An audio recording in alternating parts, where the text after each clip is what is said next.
Are you up and running? I'm on the live stream, but nothing, have you clicked it on yet, or how does that? It should be on now. Hey, Rachel, I'm gonna turn off the phone and see if you can hear me. Actually, I'm gonna mute you on the phone. Hey, Rachel, can you hear me?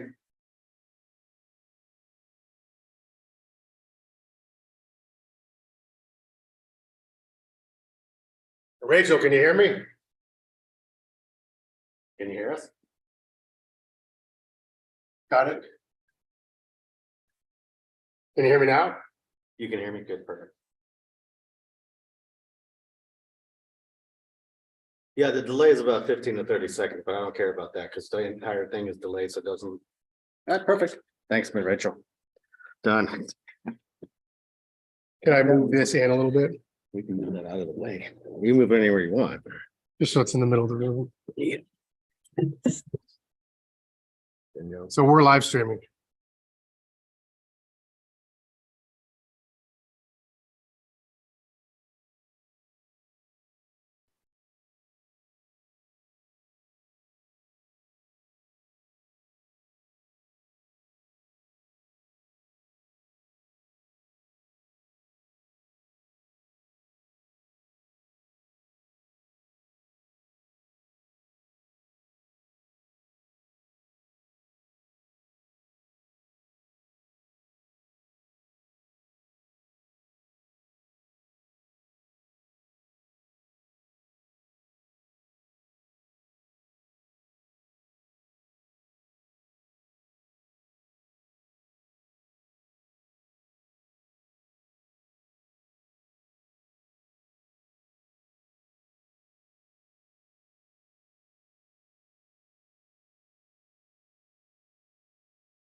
Check 1, 2.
Good, 9 o'clock, we're starting. Right. Morning, the March 4th, 2023 special board meeting is being recorded. Anyone wishing to observe the meeting may do so via AVUHSD's YouTube channel. Individuals may take photographs or record meetings, provided the individual conduct does not constitute a disruption, including obstructing the view of others. During special board meetings, members of the public may only address items on the agenda. Those wishing to address items on the agenda shall do so in person. Complete a speaker form and give it to the designee before the public comment portion of the meeting. The speaker form must be given to Ms. Orozco before the board president announces the item. Once the item has been called, we will no longer accept new cards. Ms. Orozco will call the individual's name to come up to the podium and provide their comments. Individual speakers are limited to 3 minutes each. The total time for public input on each item shall be limited to 20 minutes. Only one person is permitted to stand at the podium at a time. No speaker may relinquish a time allotted to another speaker. The district encourages members of the public to attend board meetings and to address the board concerning any item on the agenda or within the board's jurisdiction. The board does not prohibit public criticism of its policies, procedures, or programs, services, acts, or omissions. Similarly, the board does not prohibit public criticism of district employees. Speakers are cautioned that no person is immune from liability for making intentionally false or defamatory comments simply because those comments are made at a public meeting. Attendees are also reminded of the board's civility policy, board policy 1313. The disability policy requires that members of the district staff will treat parents and other members of the public with respect and expect the same in return. The district is committed to maintaining disruptive-free board meetings. The board will not permit any disturbance or willful interruption of its board's meetings. Persistent disruption by an individual, group, or grounds to terminate the privilege of addressing the board. Persistent disruption by an individual shall be the grounds for the board president to terminate the individual's privilege to address the board. The district promotes mutual respect, civility, and orderly conduct among the district board members, district employees, parents, and the public. The district seeks the public cooperation in this endeavor. In the future, portions of this proceeding message may be delivered to the public via a recorded message, and let's hope that's soon. Roll call. Ms. Corona. Present. Mrs. McGrady. Here. Mr. Sanchez. Here. Mrs. Nguyen. Here. I'm here and we do not have a student board member. Mr. Delgado is absent. Miguel, I always pick on you. Can you do the pledge of allegiance, please? Yes. Please stand. The hand over your heart, ready, begin. I pledge allegiance to the flag of the United States of America and to the republic for which it stands, one nation, under God, indivisible, with liberty and justice for all.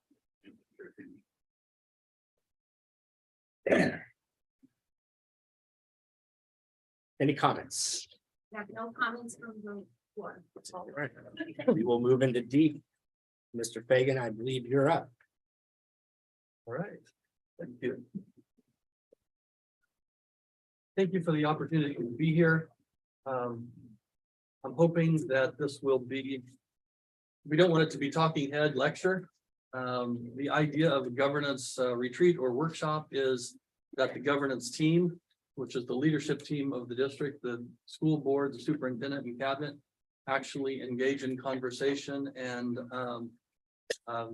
even further develop the team that you have here working together. So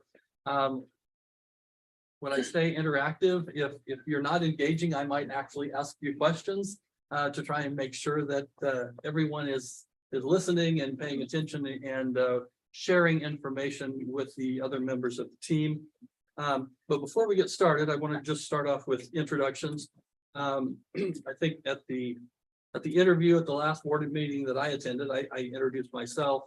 I'm a farm boy from Iowa who went to law school and got recruited to come to California and started the law firm doing education law, and I've been doing that basically my whole career, 30+ years now. And my practice has kind of coalesced around two primary areas, which are governance, which is probably the thing that I do most. And then second to that would be I do a lot of labor negotiations as well. As the firm has grown, all the other work has been specialized and other people have taken that over. So I really enjoyed working with leadership teams, and that's what I'm excited about being here. That's why I'm excited about being here. With me today is Rami Noel. And Rami will have a chance to introduce himself, but he's a first-year associate in our firm.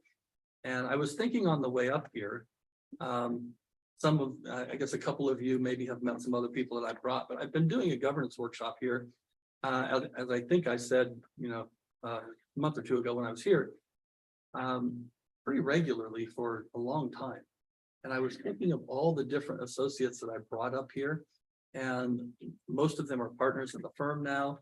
And so Rami's in a long line of people who have gotten exposed to board members and in a board meeting situation by coming to a governance workshop here in Antelope Valley. So I'm excited to have him and thankful that in the conversation with Greg and Charles beforehand, they said, sure, go ahead and bring him along. And so he will have several slides and some meaty topics that he's going to be taking the lead on as well. So I think it might be helpful. I think Greg or Charles, one of the two of you mentioned maybe having an icebreaker of some kind.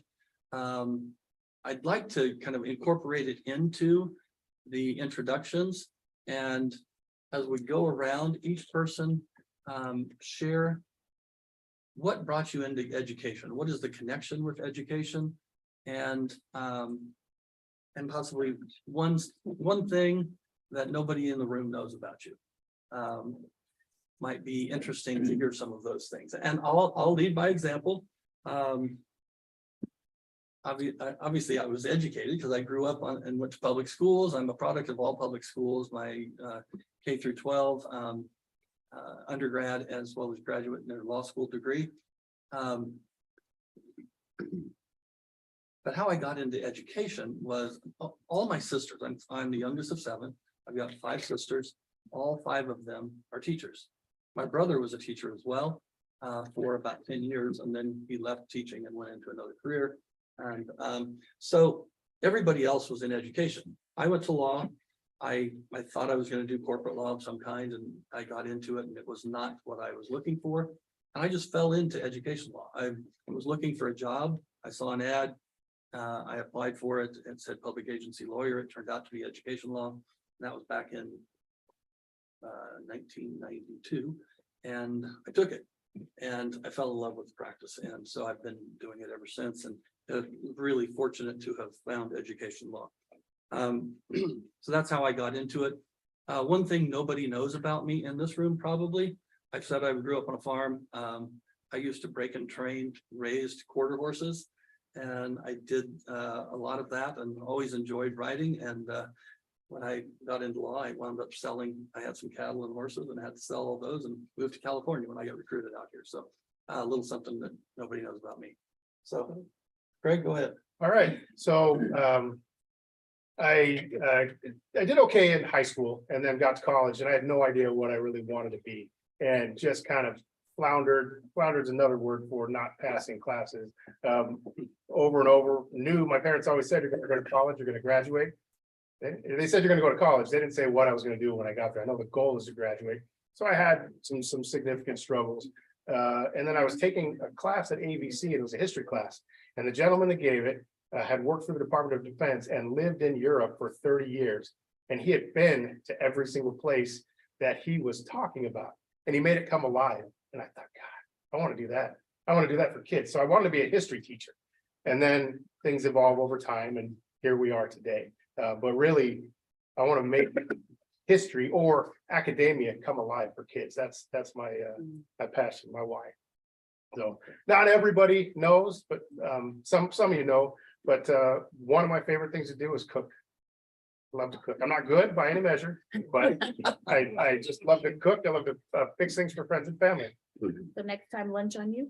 Maybe, yeah. Maybe not next time, but anytime. I have to bring some steaks. That'd be great. You spoke. Jill? Okay, well, I'm from a farm. I'm a farm kid from Oklahoma. And most of my family is in education, almost everybody. I think I figured up at one point, just with my cousins and immediate siblings and their children, we have about 430 years of service and education because everybody went into education. So mine was I got married very young. I got married at 18 after 1 year of college and stopped and had children for a while and then got divorced and started trying to get a job. But guess what? I'm not qualified to do anything, so I looked around and tried to figure out what I could do. And I went to the campus and talked to them and they said, oh no, you need to just go on welfare. My kids were 1 and 3. They said the best thing you could possibly do is just go on welfare. When your kids graduate, then you can go to school. And I can remember going out and sitting in my car and just bawling, just when I'm not doing that. I'm not going to do that. But then I tried to think what career would be best as a single mom. And I thought teaching is it. And then also because my family is so involved in teaching that I thought, okay, this is going to be the best thing for me. So it has been, it was. And so I was teaching in Oklahoma and got recruited to come here and came here. And then I've been here ever since. So the thing that probably, well, some of you know, but I was a skydiver at one time. A long time ago. So when I first went to college, the skydiving club did this, Adventures. yeah, this exhibition, and I went, oh, I want to do that, and I did for my freshman year of college. And then I realized how foolish that was. Especially with 2 young kids. Well, that was the first year before I had children, so no, actually one and it's funny, but it isn't, because I didn't go one weekend and one of my friends died. We never knew what happened, but he didn't pull a ripcord, and so I just thought, oh, I don't know if this is something I need to do, so I didn't make money. Anyway, Thank you. All right, that's for myself, born and raised, I'm a native from East LA. Not so pretty at the time when I was going to school there. So I know I went through a lot of laws, getting bullied, stuff like that. I was always a nice kid. And after that, my mom and my dad always kept talking to me about stuff about keep fighting through this, keep your education on top first all the time. So I did, and they ended up transferring me out to Bishop Amat High School, which is out in the West Covina area. And that actually being the best for me. I was good in baseball since I was by nature, just like by 5 or 6 years old, just had it in me. And since then I progressed and got taught and educated by good coaches. After that, when I went to Bishop Amat, I think it was my freshman year, because my self-esteem at the time was a little low. Just getting bullied all the time, self-esteem a little bit low. And when I got that first letter by the New York Yankees, not too many people know about this. I got recruited by them at the age of 15, 14 years old. And that was like an eye-opener. I was like, what is this? Like, it was the scout's name was Bruce. That's all I remember. I think his last name was Bruce. And after that, things got better and progressed. Now, the reason why I got into education is because, especially in the area like Little Rock and Pete Knight, I relate to a lot of these kids. I relate to them. And just the other day, we took a little tour. I see a lot of relations. There's a lot of talent that's kind of like being lost. And I think I want to help that and improve it by exposing them out there. So that's one thing I do want to do. Expose these kids on things that they want to do, and that they're good at, So I want to be in charge. I want to have the power to give them those opportunities. That's one of the things. And something that a lot of people don't know, maybe Carla now, I'm a good animator. So my dream was actually at one time also was to work for Disney and become an animator for them. So I got into internships here and there, working for MGM, DreamWorks. It was pretty cool.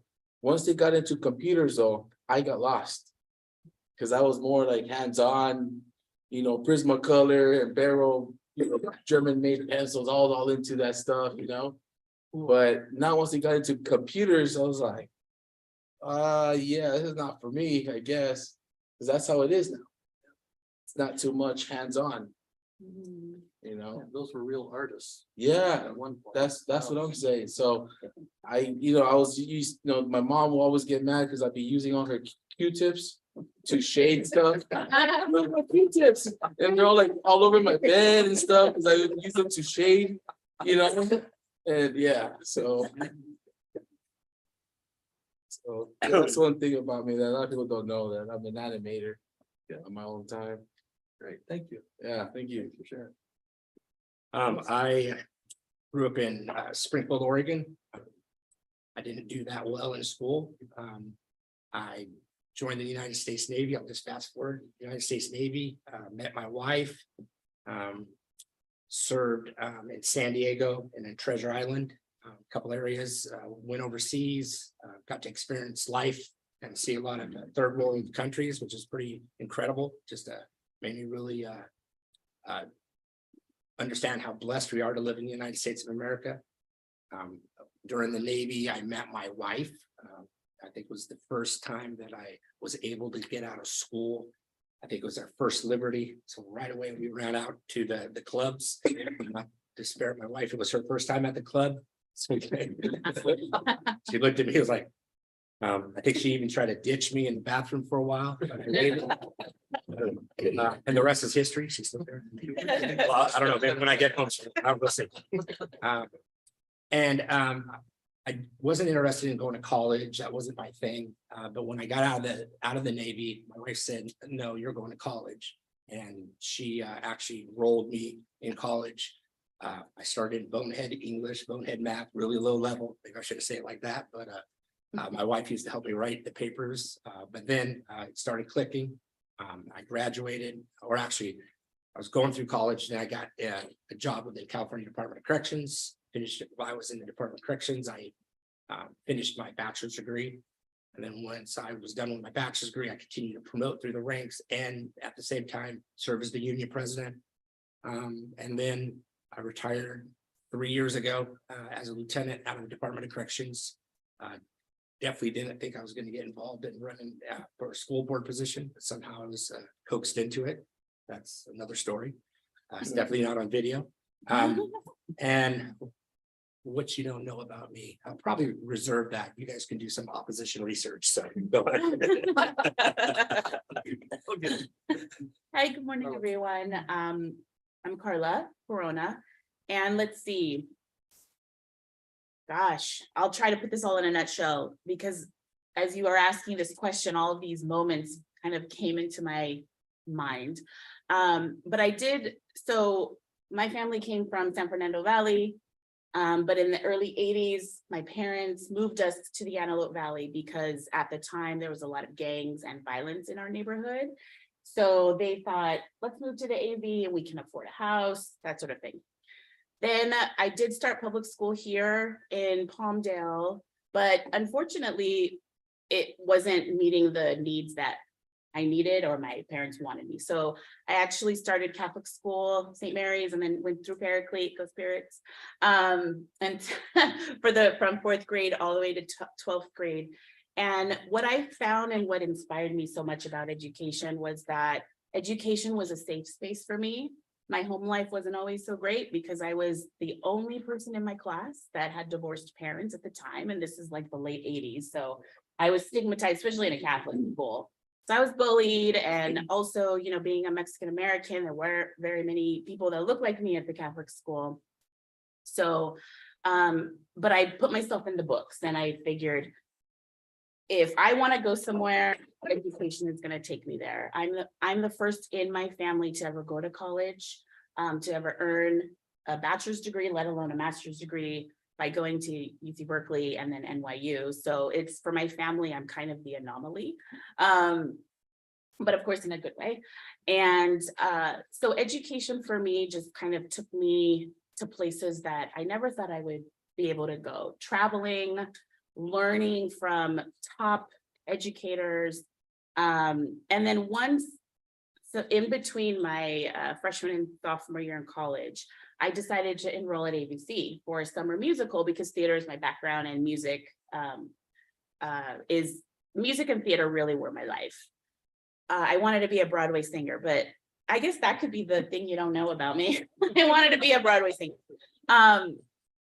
So anyways, I went to ABC in that summer and I didn't see anyone that looked like me in the leadership role. So always be careful what you ask for, because I said, I'm going to come back one day and be here and be the role model that I never had. So anyway, fast forward to 2013, I got a job at ABC as a theater arts professor.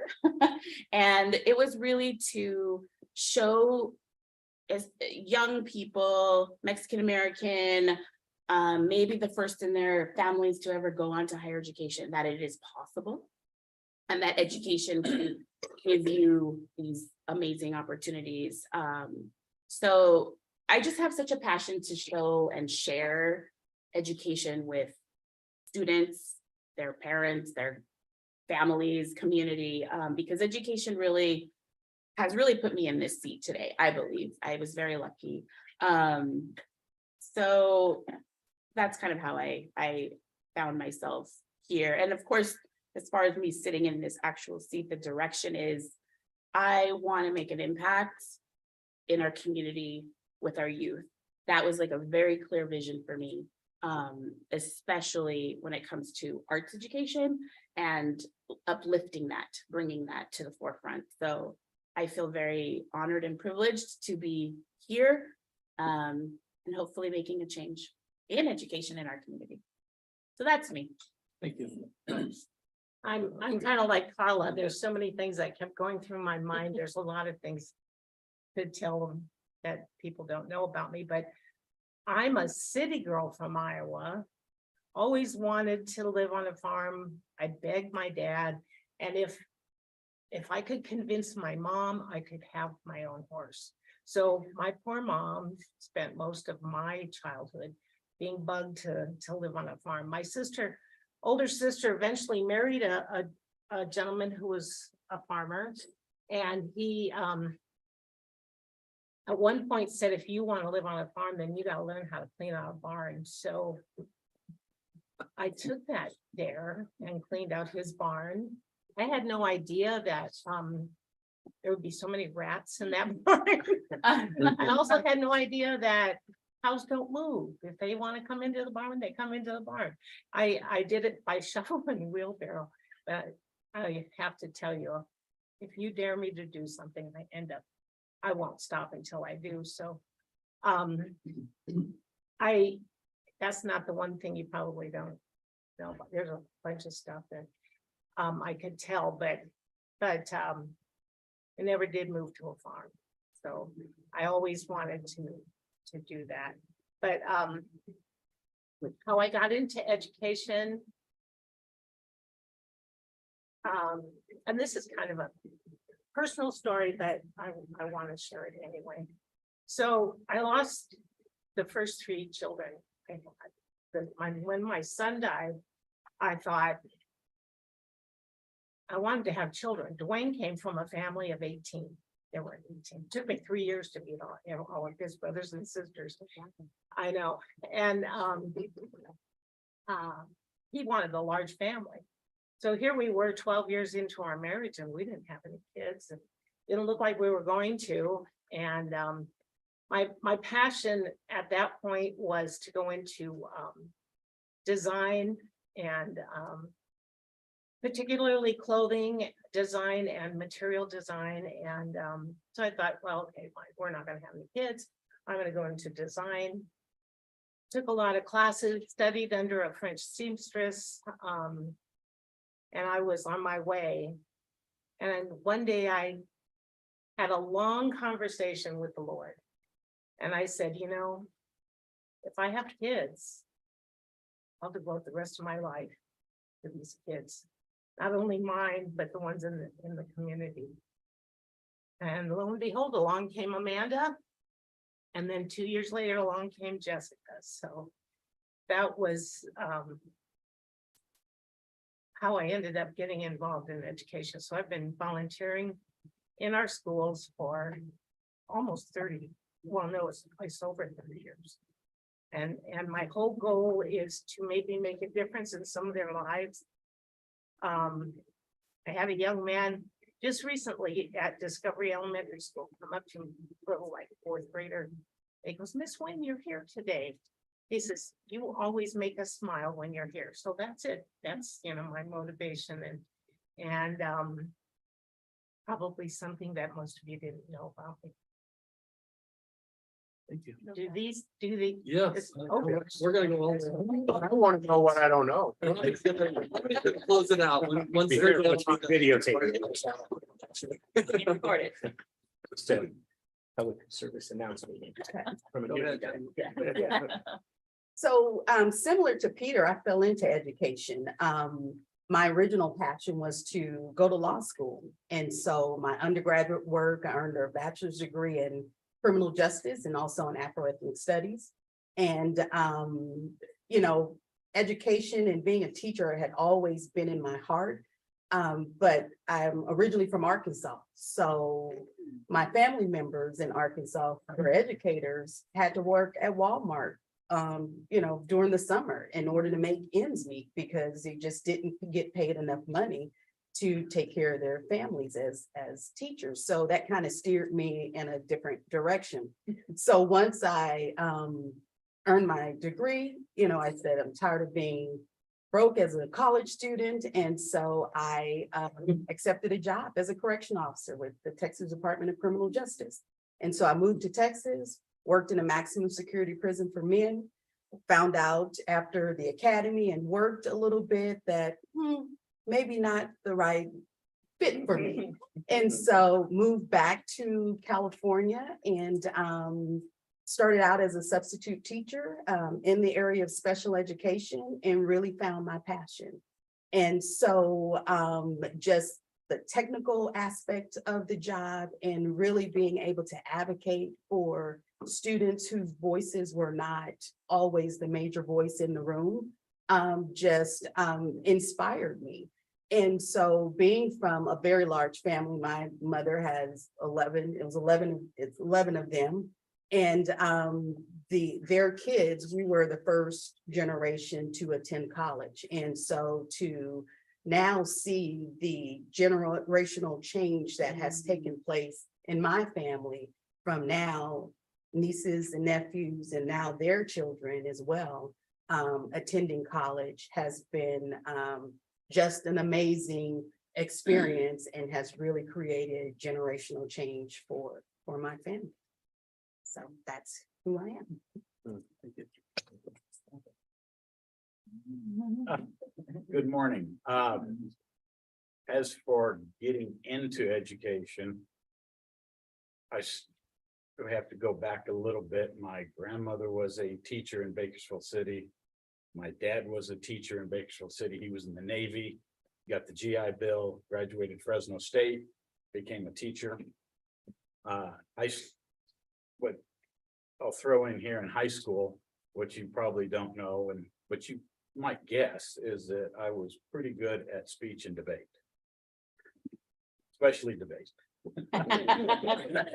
And so you may guess that, but you didn't know it for sure. Your speech is always good with no. That is true too. That's how this debates. Yes, as well. But we traveled throughout the state in state tournaments and went to a couple of national tournaments. I was the #2 debate team for our school, and we did a lot of traveling. So with that, got a bachelor's in business and finance. I've been in outside business, corporate business for about 15 years. No, about 20 years, I guess. And then had an opportunity to get into school business. And that fascinated me. One, because it was totally different than what I was doing. And two, I see it as the challenge to be creative in getting funding and how we spend it. So there's creative ways that I've used over my years in different school districts to get some funding, depending upon the circumstances, things like that. But I've now had 20 years in school business. And truly enjoy it. All right, well, I'm born and raised here in the Antelope Valley, and what you don't know about me is when I was a kid, I loved reading and writing, and I actually wrote a series of children's books called The Adventures of Marshall Mouse. May or may not have been kind of fashioned after another mouse that I think mine was a bit more devious, my character, and he got in all kinds of trouble, and I would dedicate them to different people, and it was a lot of fun. Wasn't really into school, to be honest with you. It was all about baseball for me growing up, and football. Got to high school and played football and then baseball, and then played into college baseball. And then my sophomore year, I started as a criminal justice major, and then switched to business because I really, with the academic side, was not an interest in me. It was all about, what time could we get out to the field and work on the field, and I would practice for hours. And my sophomore year, I tore my rotator cuff, and at that time it was kind of a decision: are we going to get it repaired? And I was kind of burnt out at that point, so said, I'll focus on the academics at this time and just get through it. So transferred to University of Nevada. Didn't know what I wanted to do. I was still a business major, and a counselor said, well, what do you love to do? I said, I really like reading and writing. He said, okay, never thought about being a literature major. So I was like, you mean I can get a degree just reading books? I mean, just, and so he's like, yes. And became an English literature major, graduated, but came back and worked for the family business here in the Antelope Valley in construction. And how I got into education was I was actually in between houses at the time, and staying with some friends who were teachers in our district, who I'd known for many years. And it snowed, and it was a snow day. And, they were just relaxing in their bed. And I was like, I got to go to work. They're like, what do you mean you have to go to work? It's a snow day. And I was like, oh my gosh. So, we can get you in our district. We need English teachers. And you have a degree in English. And here you are, and, climbing roofs and swinging hammers and doing the things that, we don't have to do. So I was like, oh, I'll look into it. So I actually got hired in our district in 2001 as an English teacher at Lancaster High School, and absolutely fell in love with it. At that point, there was no looking back, and loved teaching. Jumped into administration, obviously a few years later, and haven't looked back. And at this point, just the love of what we do and the passion for what we do. And my dad would always say the one thing nobody can ever take away from you is an education.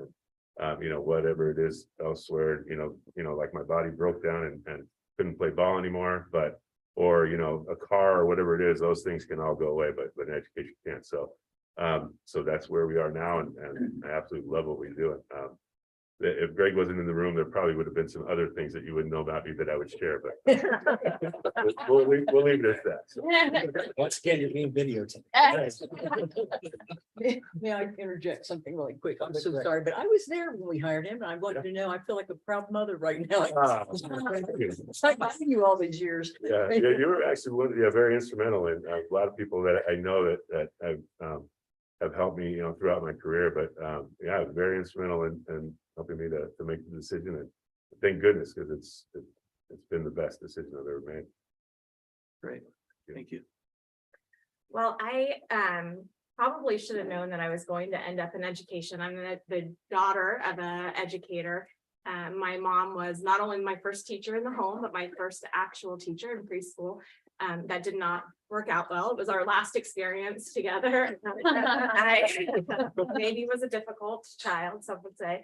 But my mom stayed home after we were born. We were Air Force family. So my mom stayed home and raised us 3 girls for many, many years. But when my dad came out with the B2 program to California, she decided we were all old enough that she was going to go back to school. And she was credentialed in New York, but when she came to California, they said she had to start over and take, why do you want to become a teacher?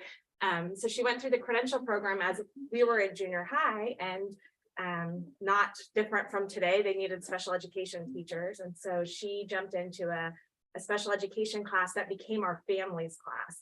And the students became part of our extended family. We shopped for them at the holidays. We had dinner with them in the classrooms. And so I watched that nurturing and that love as a junior high kid who did not enjoy school. and took that through high school. So then it's time, my parents always said, you're going to go to college and you're going to graduate, and well, what are you going to do? And I thought, well, I don't really like school, but you seem to make it fun. So I could probably make it fun for kids. So ended up being an elementary school teacher, was hired in Roseman, so the school that I had attended as a kid. In fact, the dean of the high school, when I was in high school there, was the assistant superintendent. So spent some time with him in his office as a dean, and then got to have my first job offer from him as the assistant superintendent. So taught elementary school for a couple of years, and then went into administration. And I came to the high school district about 10 years ago. Someone had said, would you ever consider working in a large district? And I thought, no, like never, like I couldn't do that. But the seed was planted and there was an opportunity, and it has been so rewarding to have the ability to impact a larger community, more students, and really haven't looked back. I guess the one thing some of you may know, but my third year teaching, I was 23 and took a job in Salvador, Brazil, and thought I would never come back to the Antelope Valley, but even the equator couldn't keep us away. So I ended up right back here, and I'm proud to be from here. I would consider myself at this point from the Antelope Valley, and just really appreciate the opportunity and the relationships, and in my role now, being able to create environments where people love what they do, and people work harder when they're in environments that they love and they feel supported, and I'm proud to be a part of that story for our employees. So Great, thank you. Tommy? Good morning, everyone. Thank you guys for having us. I know it's Saturday morning. A lot of us would be doing a lot more fun things, but we're here to help people. You know, we just gotta pick on you because you're new guy. Happens. So I was actually born outside the United States. I moved here 9 years ago. I went to public school both for high school and college. I went to Valhalla High School in San Diego, and I also went to UCSD for college. I always appreciated the opportunity that I was able to go to college and be educated and rise through the ranks and get education and find the best education possible in the world. The place that I come from, such opportunities are not really possible. So I really appreciate that about this country and how we can give opportunity and equal opportunity to everyone so they can be what they want to be. I went to law school at USD in San Diego. And before I graduated, I was looking through the job postings and I found a job posting from AVUHSD Law, and it said education law. I was like, education law, what is that? I had no idea that area of law existed.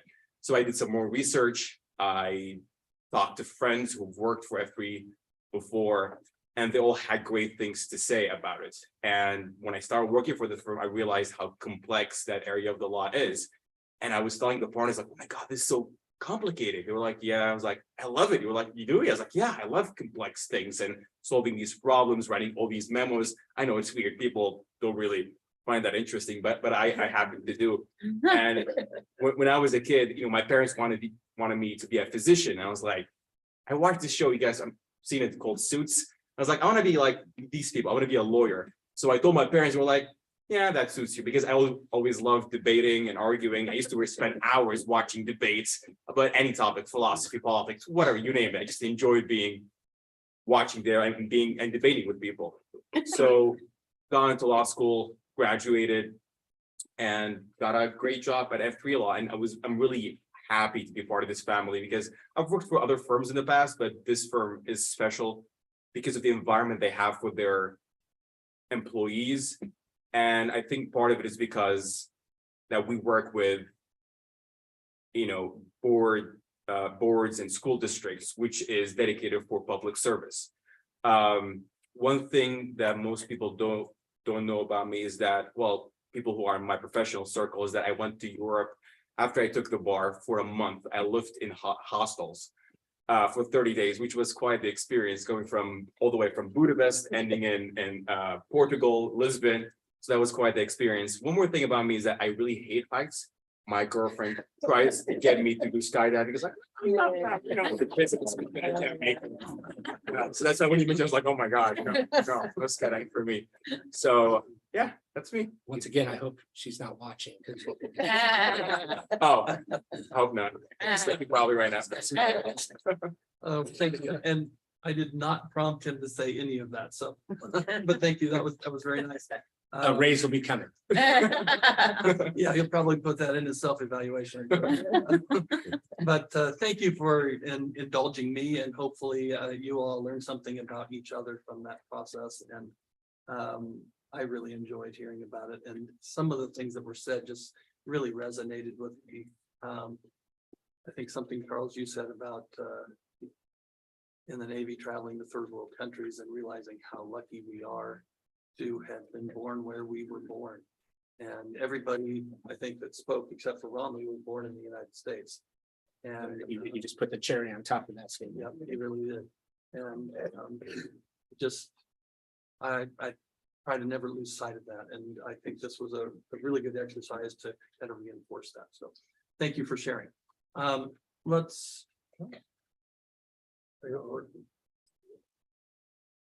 Go ahead and get started. All the light or the.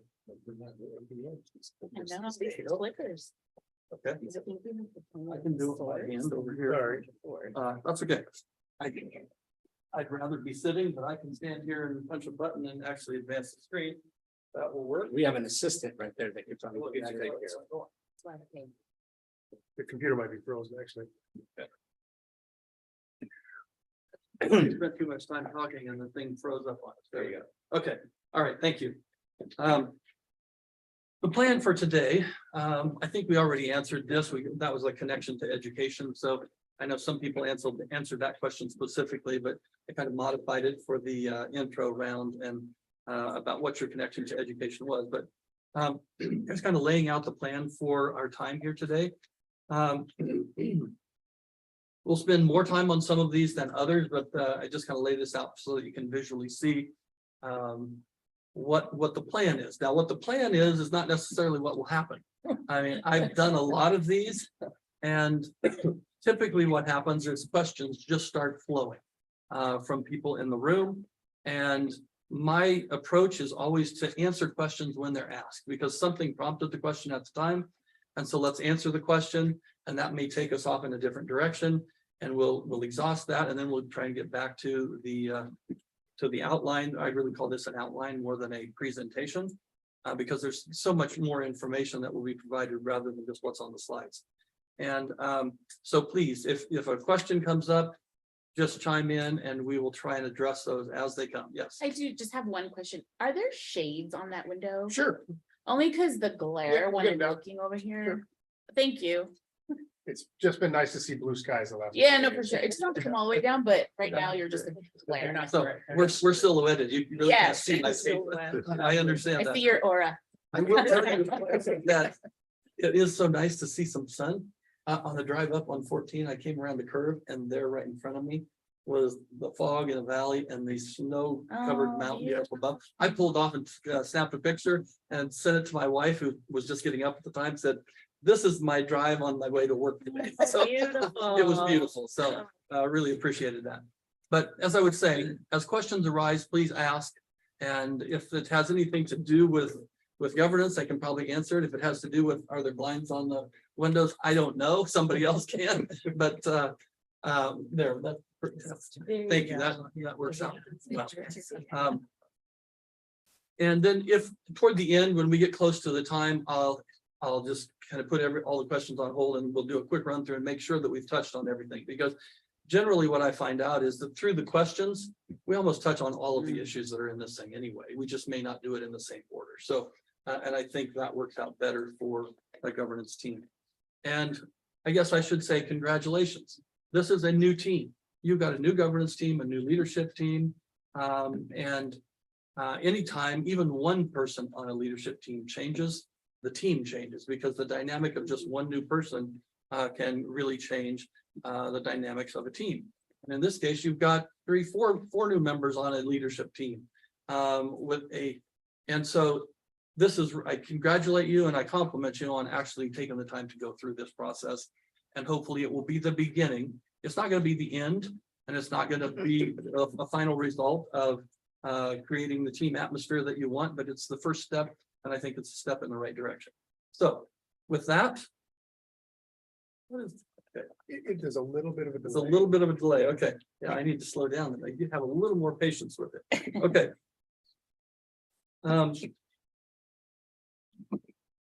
The role of the governing board, the role of the cabinet, role of the superintendent. That's kind of the section that we're on right now. And starting with the role of the superintendent.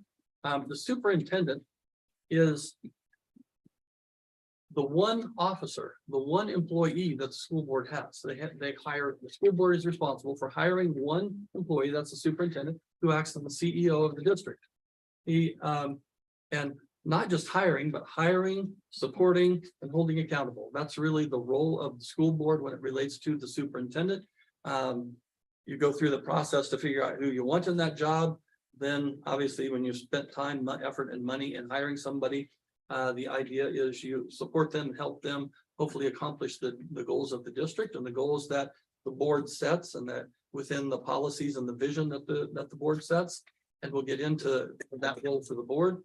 But the superintendent is the equivalent of the CEO, the chief executive officer of a corporation. They're responsible for the day-to-day running of the school and of the school district, along with obviously the staff that they have, and the staff reports to them, to him. He's the one that does their evaluations, and then obviously the evaluations go on throughout the system, through the principal to the staff at the school sites. But so the chief executive officer leading the day-to-day operation, and leading it in the direction and the policy and the vision that the school board has set for the district. The educational leader part of that, each site principal is considered kind of the educational leader at the site. The superintendent is considered the educational leader of the entire district. And there's a big role that comes with that. He's your connection to the staff, and serves as the liaison between staff and board. And in addition to managing the day-to-day and keeping the board informed. I mean, that's one of the main roles of a superintendent. And it's one of the biggest changes in jobs, I think, from when you see people that progress from a teacher and then they move into admin, and then they become a site administrator, then they move to the district office and have all these steps along the way. And then you move from an assistant to a superintendent, and the role changes dramatically because you're now the person responsible for working with the board, and the board becomes the big part of the job, keeping the board informed, making sure that they have everything that they need to be able to function as a good leadership team, and has the information to be able to make decisions that come before the board. And a lot of that, the vast majority of it, comes through the superintendent. So that is, it's a huge job, and you've got a new guy in the job, and I'm sure he's already figured out. It's a big job, so good luck. You said that's what I figured out. You have anything you want to add to No, your role as just the keeping you all informed, and it'll take us a little time to find our rhythm. Everybody wants to learn a little bit, understand or learn a little differently. It'll take a while to find our rhythm. Right now, I've been using primarily email and call Charles when there's hot issues as the role of the board president. But if there's other ways that you want to be informed, the email is the fastest, and for me, the easiest, because it's just a blind copy email. You're all getting the same thing. If there's another way that you want to know, please let me know. If we got kind of a personalized communication. The thing that would help me, because sometimes I get busy with things and I'm not checking my emails all the time, but just a text that I sent an email, because then I will go right there and check it. That just helpful to me, but that's not just because text is right there all the time, and I understand absolutely the emails is a good way to send it, but I don't stay up on it quite as much. And I don't know if, I know this is just the first slide, and perhaps this is gonna happen later. Let but- me call me here. I did one of these a couple of weeks ago. 2 hours, I'm on slide 3. Oh, no. The questions, because the questions just came. And so Oh, okay. that's why I said what I did at the beginning. Please Well, okay. ask the questions and we'll deal. It's funny that you say that philosophy, because for me, that's just like, no, you gotta wait until the end, let me get through, that. So thank you for allowing Sure. a different space. But you mentioned the informed.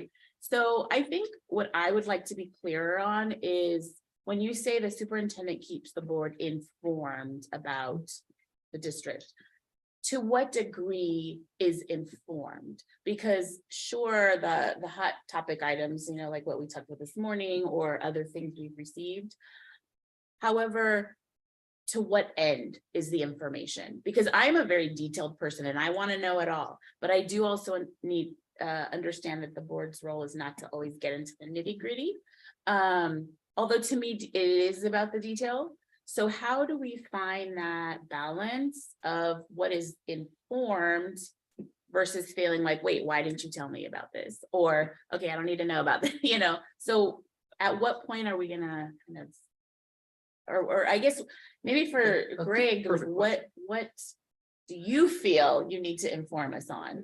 So from my perspective, and this is part of the finding our groove as a governance team, it's what are the things that are going to come at you from the community, from the media, from the social media? What are you going to get questions on that you'll need to answer? What are hot topics? And the one that I shared this morning, that was about 11 o'clock. I got that last night. And so action was taken. If it's something that is urgent, you may get a call at 2 or 3 in the morning. And that's my discernment of what do you as a board member need to know and when. You needed everything at 3 o'clock in the morning. But if I took the time to share everything that went on in a single day, you would have 25 or 30 emails. And at some point, you're gonna ask the question, why am I reading this? Why do I know about this particular piece of information? So it's really finding the balance and the comfort level of the board as a whole. What is it that you need to hear? So I need feedback, ongoing feedback on, I don't really need to hear that, or I appreciate that. And the different aspects too, is like being the board president. The contact from the media, if something would go through Greg or myself, so. Our communication may be A little different, a little more with more in tune, president. because, I mean, they could call you, they could call, you know, they could call Jill or whatever, I mean.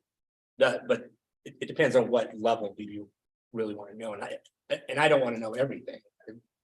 25 emails a day on a teacher and some issue that's low level, really not our realm. But like today, a threat against our staff, absolutely, but that kind of stuff is right away. The last one we dealt with, you got an email on a Sunday, and a text might have been helpful with that. We got an email on a Sunday afternoon. That was when it rose to my level, knew that something had come out, and then did an update on a Monday. And so it's finding the balance. My really concern is like what we discussed last, I can't say it, but having Mr. Meehan informed from his leadership or his underlings about stuff happening in their area. So I question if there's a principle that something happens today or yesterday and Mr. Meehan doesn't know about it today, that's very problematic. That needs to be addressed. Like what we discussed a while ago. And the other piece is communication's a two-way street. If you get a constituent that calls or you're hearing something, please don't hesitate a little bit. I can let the other board members know and then also can address situations. So as those things come up, please let me know. This is a great discussion, given the fact that it's a new leadership team. And you're going to figure this out through time. And he'll figure out what you are expecting from him and what you need. And you'll figure out how to get what you need from him. I moved on to the slide of what is the board's job, and I think this really relates to the question. You need the information to help you to be able to do these things, to set the vision of the district. You are a legislative body. You're not an administrative body, you're a legislative body. You create laws, and the laws that you create are board policies. And it's just like a Congress or just like a state assembly. When the board passes a policy, it becomes the law of the district. And if you have policies on the books that you don't like, it's still the law of the district until you change it. And so the board review of policies is certainly part of the job of the board. Because as the legislative body, if there are laws on the books that you don't like or that aren't there that you want, to have on the books, yeah, that's your job. Figure out what those policies should say. And there are model policies that you get from CSBA, and many times where those are modified and kind of individualized for specific districts, but that's always a good place to start. But that's not the only place. But never lose sight of the fact that you're a legislative body. And that is kind of the big role of a legislative body. And we'll get into the fact that that's why you're subject to a Brown Act, because the open meetings law is for legislative bodies. And so we'll get into that at a later time here today. But setting the vision, and that really is what I like to call the 30,000 foot level. You're up above, looking down. Is the ship of the district headed in the right direction? Kind of to use the Navy metaphor, is the ship headed in the right direction? Is it slightly off course? What do we need to do to adjust and set the policy so that we're headed where you as the leadership team want it to go? A big part of that obviously is hiring a superintendent who serves as CPO. Community leadership and advocacy. You are the liaisons between the community and the district. You are the elected representatives. You're going to have people approaching you throughout the day and throughout the week with their questions and concerns. And those are things that will inform your behavior and your work and your decisions as members of the board. Along that lines, and I think we'll get into the communications aspect of it, but as a legislative body and a member of the legislative body, you have to be careful when you are approached by members of the public that you don't turn into the problem solver. Because as a legislature, you only act through your majority at a properly noticed and appropriately agendized meeting. That's the only legal way that you can act, is through a properly noticed and appropriately agendized meeting. And the reason for that is you're public officials, it's a public agency, you're using public money, you're serving the public, and the members of the public under the law have the right to attend, observe, and participate on a limited basis in your discussions and deliberations. And the reason I say and it's only legal if it's properly agendized and appropriately noticed is that members of the public wouldn't have any idea of what you're doing if you're taking action that's not properly noticed and appropriately agendized, and be able to come, attend, observe, and participate if it wasn't done that way. And so that's why the law was written, the Brown Act, the open meetings law was written that way. It was written for the public. It wasn't written for public officials. And that's why sometimes it gets a little uncomfortable for public officials. They'd rather just many times, you know, why can't we just talk about this in closed session? Well, there's certain things that are allowed in closed session and certain things that aren't. And that was the intent of the state legislature when they passed the law. And then you are a legislative body on the local level and for this district. Establish organizational structure. I think that was something, Charles, you were just alluding to about how is Greg informed and making sure that the organizational structure actually works for the benefit of the district, and ensuring accountability. Your accountability, you have reports, I'm sure, that come from different school sites, different programs to your board meetings that keep you informed and share how students are doing and different demographics are doing. But the accountability, it all runs through the superintendent. He's your employee, you hire, you support, and you hold accountable to. He's the guy that's on the hook for everything when it relates to the board. And everybody else is reporting to him. And that's the way the ship works. And policy and fiduciary. When you took the oath, you took an oath that includes a bunch of duties. One of the duties is a fiduciary duty to make sure that you keep the district in solvent condition. You took a duty of loyalty to this district. There's a duty that relates to being honest in your commitment and following your duties. And with that, once you take that oath, you're elected and you're sworn in, you get something called qualified immunity as a public official, which means if you are sued for doing your work as a board member, you're immune from liability, so long as you're acting within the course and scope of your duties. The problem arises is when school boards or school board members step outside of their role and start acting as an individual outside of your role as a school board member.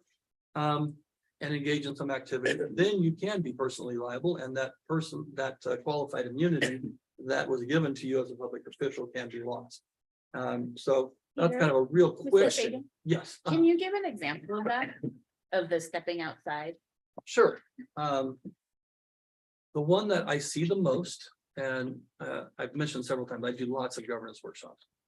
Most of them occur following elections, because there's a new team, and it's kind of a standard, let's do a governance workshop, let's kind of make sure we're all on the same page. And there are a lot of things that go into that. The other times that I get called in for governance workshops is when there's dysfunction on a board. And almost always the reason for dysfunction is that there's a violation of some duty. And in the one that is at least 90% of the time is the most common one, is a violation of the confidentiality of closed session. You have a legal duty to maintain the confidentiality of everything that you hear in closed session. And we'll get into that when we get into the open meetings law and the closed session part of it.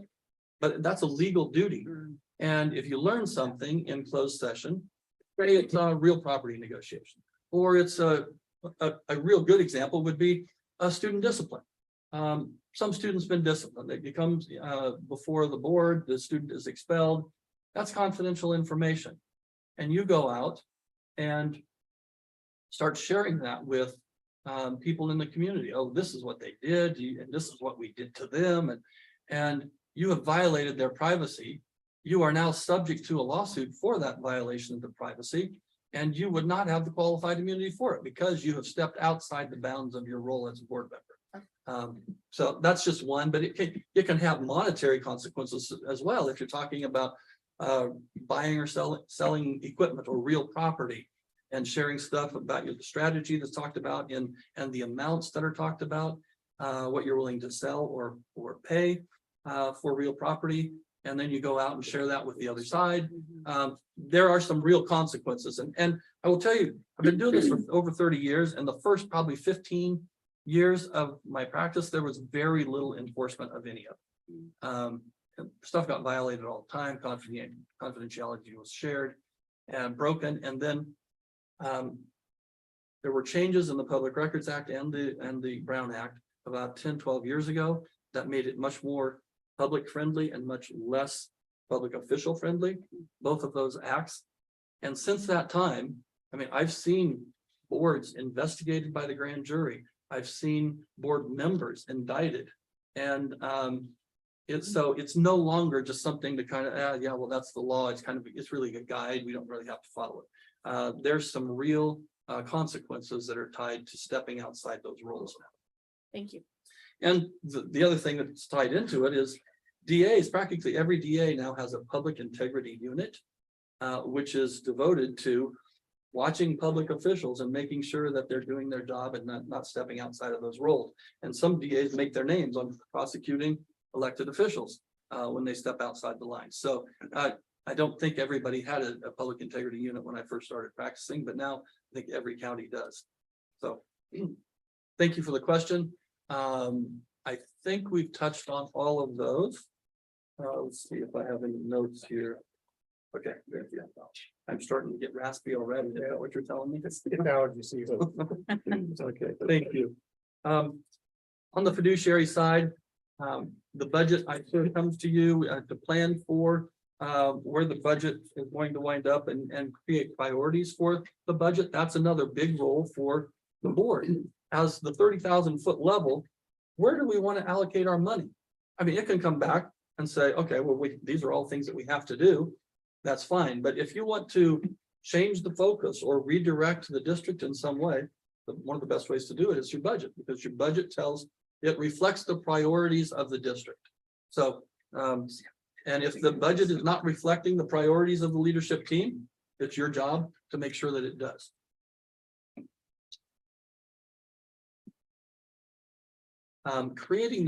Setting the vision, I think creating a shared vision so that that vision can be shared with all of the staff, shared with the superintendent.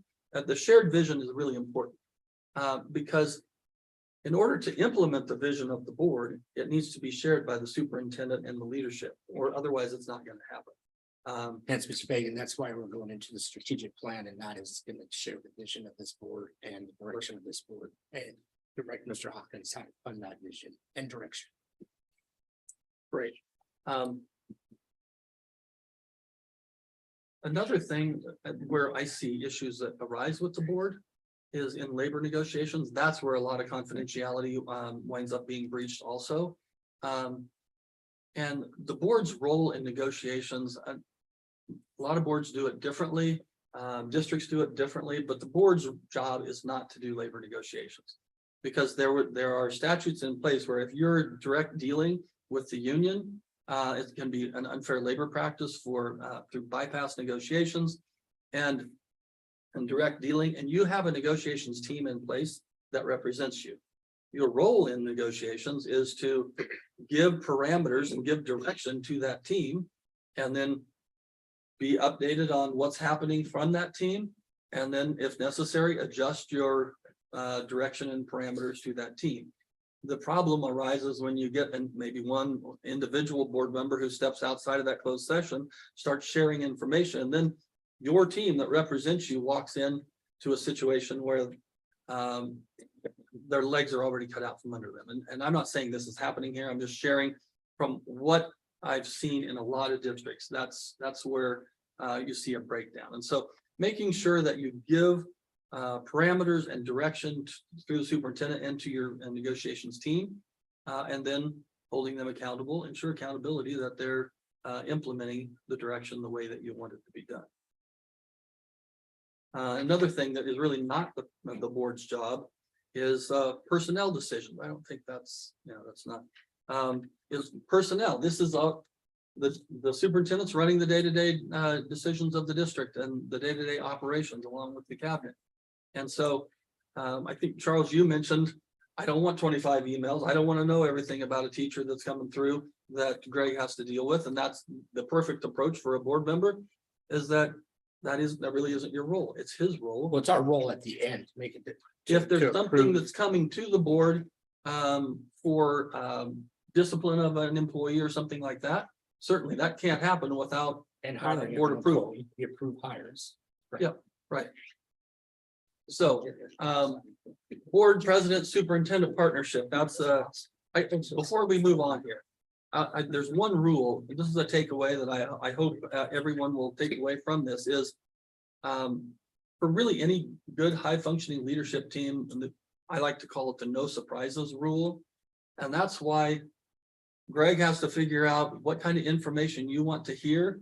You have to figure out what kind of information you want to get from him, so that there aren't any surprises. You're not sitting in a board meeting and you learn something that you should have known a couple of days before or before the board meeting. You don't want to be surprised by that. That's going to put you as a leadership team in a bad position. Or if we're learning from a third party, which we should have already knew. Exactly. And we have something called the circles of communication in a school district. You start with the superintendent and board, and then you work your way out. You got cabinet, you got site leadership, you got union leadership, you got the entire staff of the district, and then you're out into the public and the media, and kind of working through the communication circles to make sure that people aren't surprised. And the same thing works the other way. When your cabinet members are presenting to the board at an open session, if you've got questions and you've received the information ahead of time, and they're coming before you to do a report, if you've got questions or that you want to make sure they address, let them know ahead of time. Nothing worse than a cabinet member standing up here giving a presentation on something and they're blindsided by a question from a board member. That makes them look like they don't know what's going on, and it makes the public view of the district leadership like those people are not on the same page.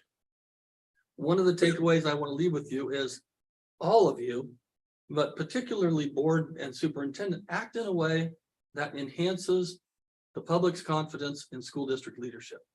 And I think the no surprises rule really ties into that.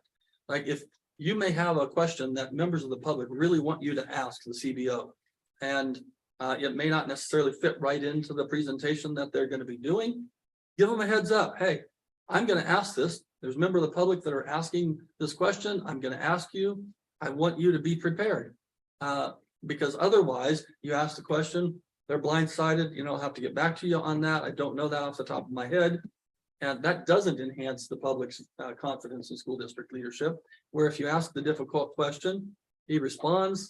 That does. I mean, people watching will say, hey, that guy's on the ball. That was a tough question, handled it really well. So, yeah.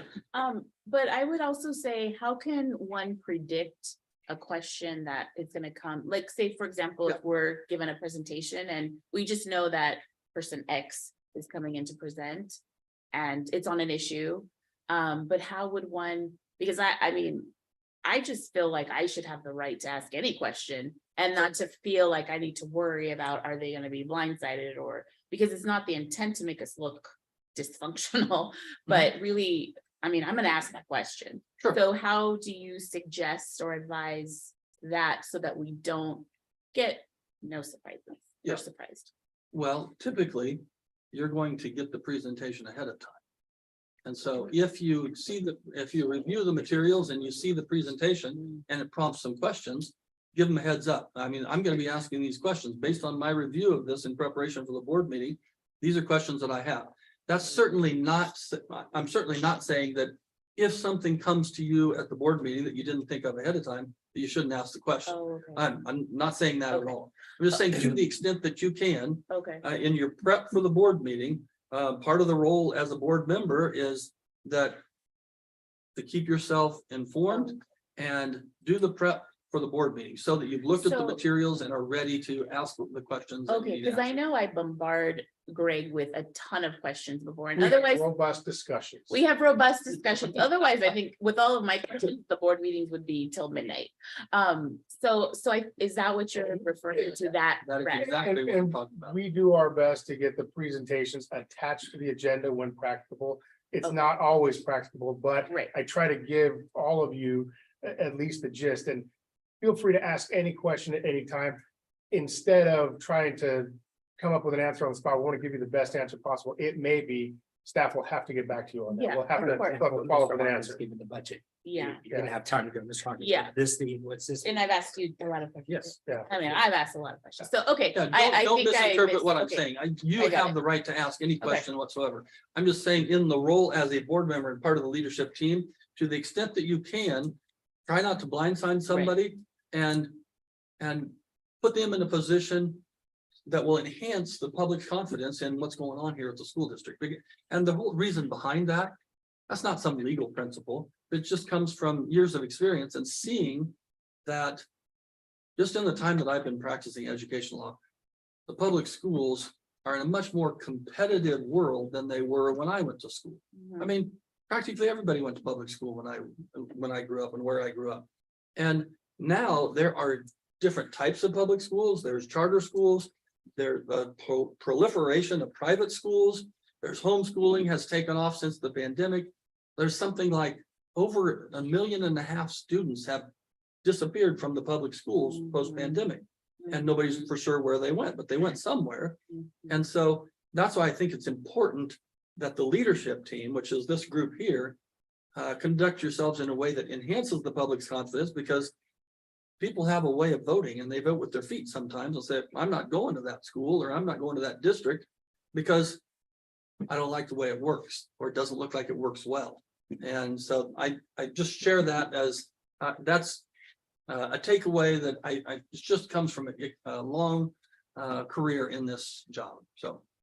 Peter, can I add just a little bit, because in the process of, I've been going to board meetings for almost 30 years now, and at one point I did witness a board member who, I wasn't on the board, but I witnessed a board member who just loved to do that, just loved to pick on staff, would get up to the podium, and then it became kind of contentious. And then before you know it, staff is like responding back and so you're right, it does, not every question, we can't, I come up with a lot of questions. And, but just, I appreciate your comment on ones that we can take a look at and give staff a heads up. And I think that's just better. Thank you for bringing that up. On the board president and superintendent partnership, again, Greg and Charles have already alluded to this, that there's a different relationship when you're the board president. And the different responsibilities and roles. These are some of the things that are expected of the board president, the person serving in that role. One of the main parts is what's going on the agenda. The superintendent and the board president are generally the two people responsible for putting together what the agendas look like. Now, obviously, other board members, members of the public for that matter, can request that things be put on the agenda. But the bottom line is it comes down to the board president and the superintendent as to when it's going to be put on the agenda, what kind of an act, is it action or discussion or information? When is the appropriate time in the year to possibly put something on the agenda that someone's asking? But I could tell you, as the sitting board president today, any board member has the ability to put something on the agenda, and I don't want anybody to think they don't, because as I say, 20% of each district or of our district is represented by 5 people. My people didn't get a vote for Miguel. Miguel's people didn't get a vote for me. Miguel has an absolute right to put someone on that agenda. I just fundamentally think that would be wrong if you didn't do that. So. I just have a question. Let's just say that, just if the superintendent and the board president disagree on whether it should go on the agenda at this time, or The that it president should be rules. on this one, who Well, wins? that's a really good question. I'll ask 5 different attorneys. We'll get 5 different answers. But I can tell you this president's going to win this one. But go on. No, I think that's perfectly appropriate to have that discussion.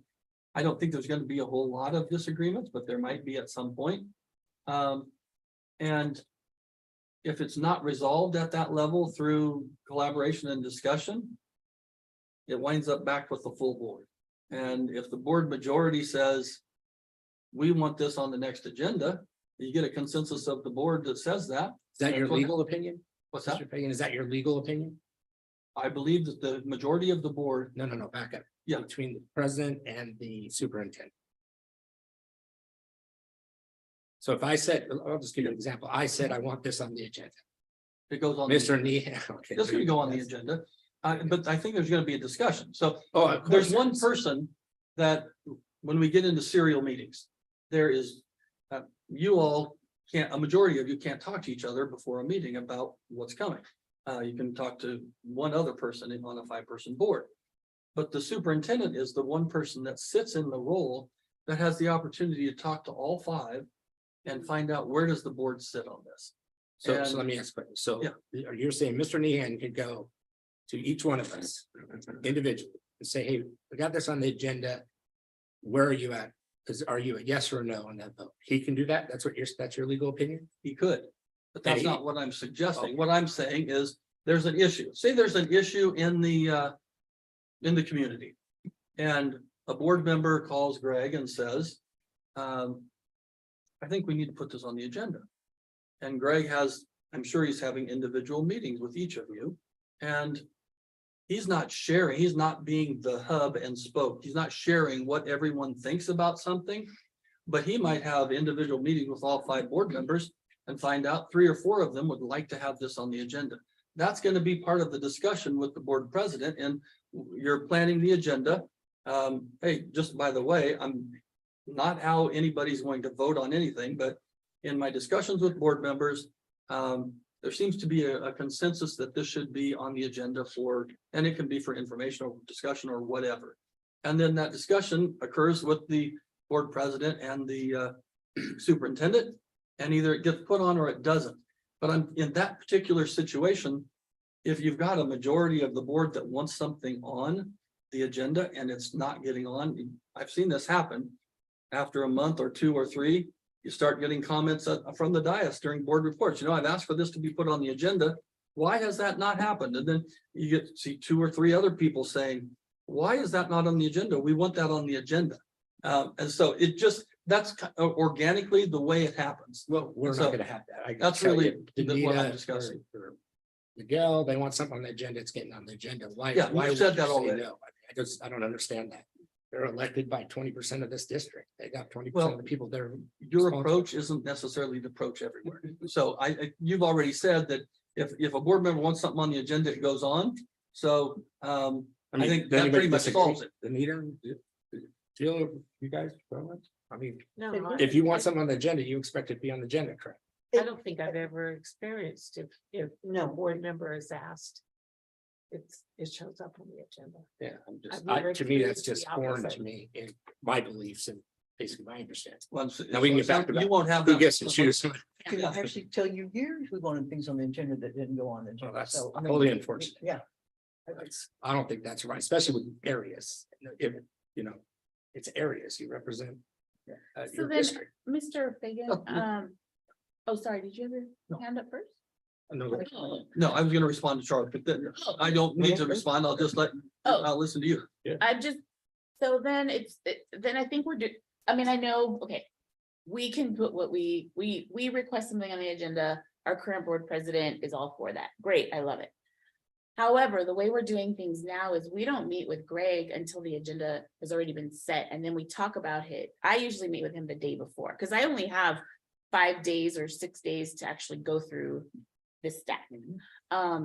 So then it sounds like what your strategy though wouldn't work that way, because we're already talking to him when the agenda's done. So then it almost feels like we should be meeting twice a month with him about stuff, or not. Not If necessarily. Mr. Hughes is telling us here, recorded in the hands of the Lord here, that we can get something on the agenda. So otherwise, we would have to probably change our strategy a little bit. Well, you could, or the meeting just it becomes about what is on the upcoming agenda. And oh, by the way, are there anything else that you'd like to see on the agenda at the next meeting?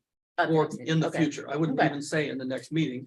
I would Right. say in the future. Okay, Because there's a rhythm to governance, and there are certain things that come up at certain times. Mhm. And it might be appropriate in October to have something rather than in March. And I don't know exactly what topic I'm talking about right now, but there are times when it might be appropriate to do it sometime in the future, but maybe not at the very next meeting. got it. So just say I wasn't governing the way that I'm governing now. What if Miguel, Mr. Sanchez is the next president, y'all choose him. And Miguel says, Mr. Hughes, I'm not putting that on the agenda. It's not going on the agenda.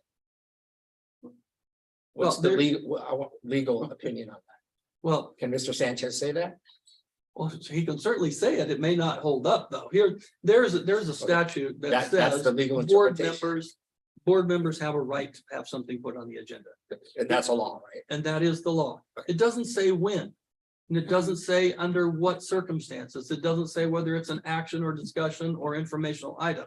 It just says that board members have the right to do that. It also says members of the public have the right to do that. So then the question is it the next meeting? Is that the right time for it? The only case that we have interpreting it says that it has to be put on within a reasonable time. And the reasonable time in that case was 180 days.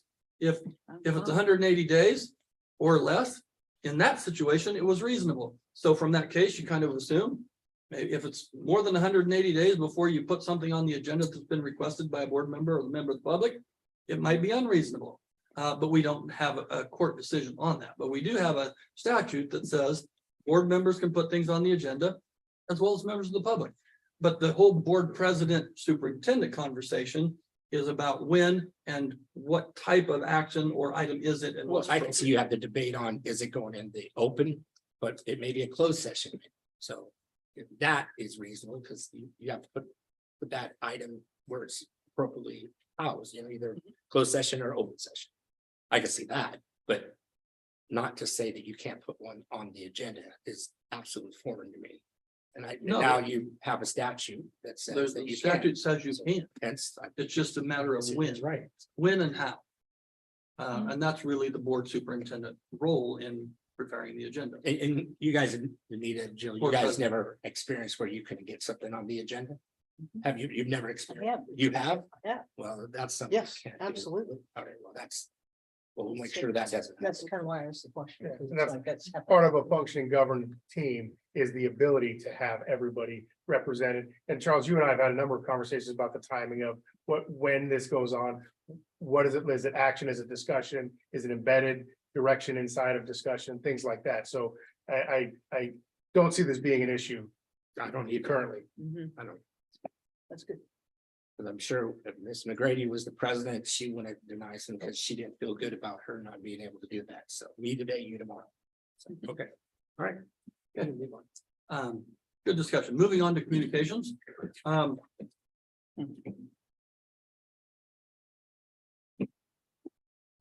Strength in numbers. Take the- Yeah, yeah, we'll Just spend a a lot of quick time on break. communication probably. Yeah, go ahead. I was just to see if we could take a quick break. We could. Like that. 5 minute recess? Yeah. Sure, Yeah, absolutely. is that possible? Yep. Yeah, okay. Absolutely. So. Second. That's how you see the. Okay. How you- Are you looking on it?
for this thing to Wake up. activate again. Go backwards. Yeah, okay, there we go. Okay. Communication, there's a whole bunch of communications that we will touch on, including communications during meetings, communications with members of the public outside of meetings, communications with each other between meetings, what you can and can't do, or should and shouldn't do, and what crosses the line. But just to start off with, the board acts through its majority. At an appropriately noticed, properly agendized meeting. You've heard me say that a couple of times already. You'll probably hear me say it a couple more times before we're done, because it's the only legal way that the board can take action. The other thing is that while you're all board members, and you're board members whether you're in a board meeting or not, when you're not in a board meeting and you haven't been authorized by the board majority to speak on behalf of or act on behalf of the board, you're just an individual member of the public that wears the title of a board member, but you don't have any authority to act on behalf of the school district outside of the school board meeting unless you've been authorized by the majority of the board to do so. Howard, that would, is a little bit different with being a board president, then you have the ability to speak as for the board. Well, and you've been Something. authorized by the board to speak on behalf of the board as the board president. Just wanted to show you guys, you know, and when your presidents. The reason I spend time on this is that as newly elected board members for two of you and for others that have been around for a long time, or for three of you, and I was looking at the non-board presidents when I did too, but you're going to be approached. You probably already have been. And having a response to people that explains that your role is you're one of five, you don't have the authority to handle their question or resolve their issue on your own. It's important that you kind of hone that message, that you thank them for coming to you with the information, because you are a liaison between the public and the school district. You want people coming to you, their elected officials, with problems and concerns, but you don't want to create the false impression that you as an individual board member are going to solve that problem for them, because you don't have the authority to solve that problem for them. But you can direct them to the right people, or you can take some information and get that information to the right people who could address and resolve their problem for them. And if it's something that comes before the entire board, then the board through its majority would address it. Yes. But are we able to take a meeting with folks, like, let's say a community member wants to just talk to us and express concerns or whatnot?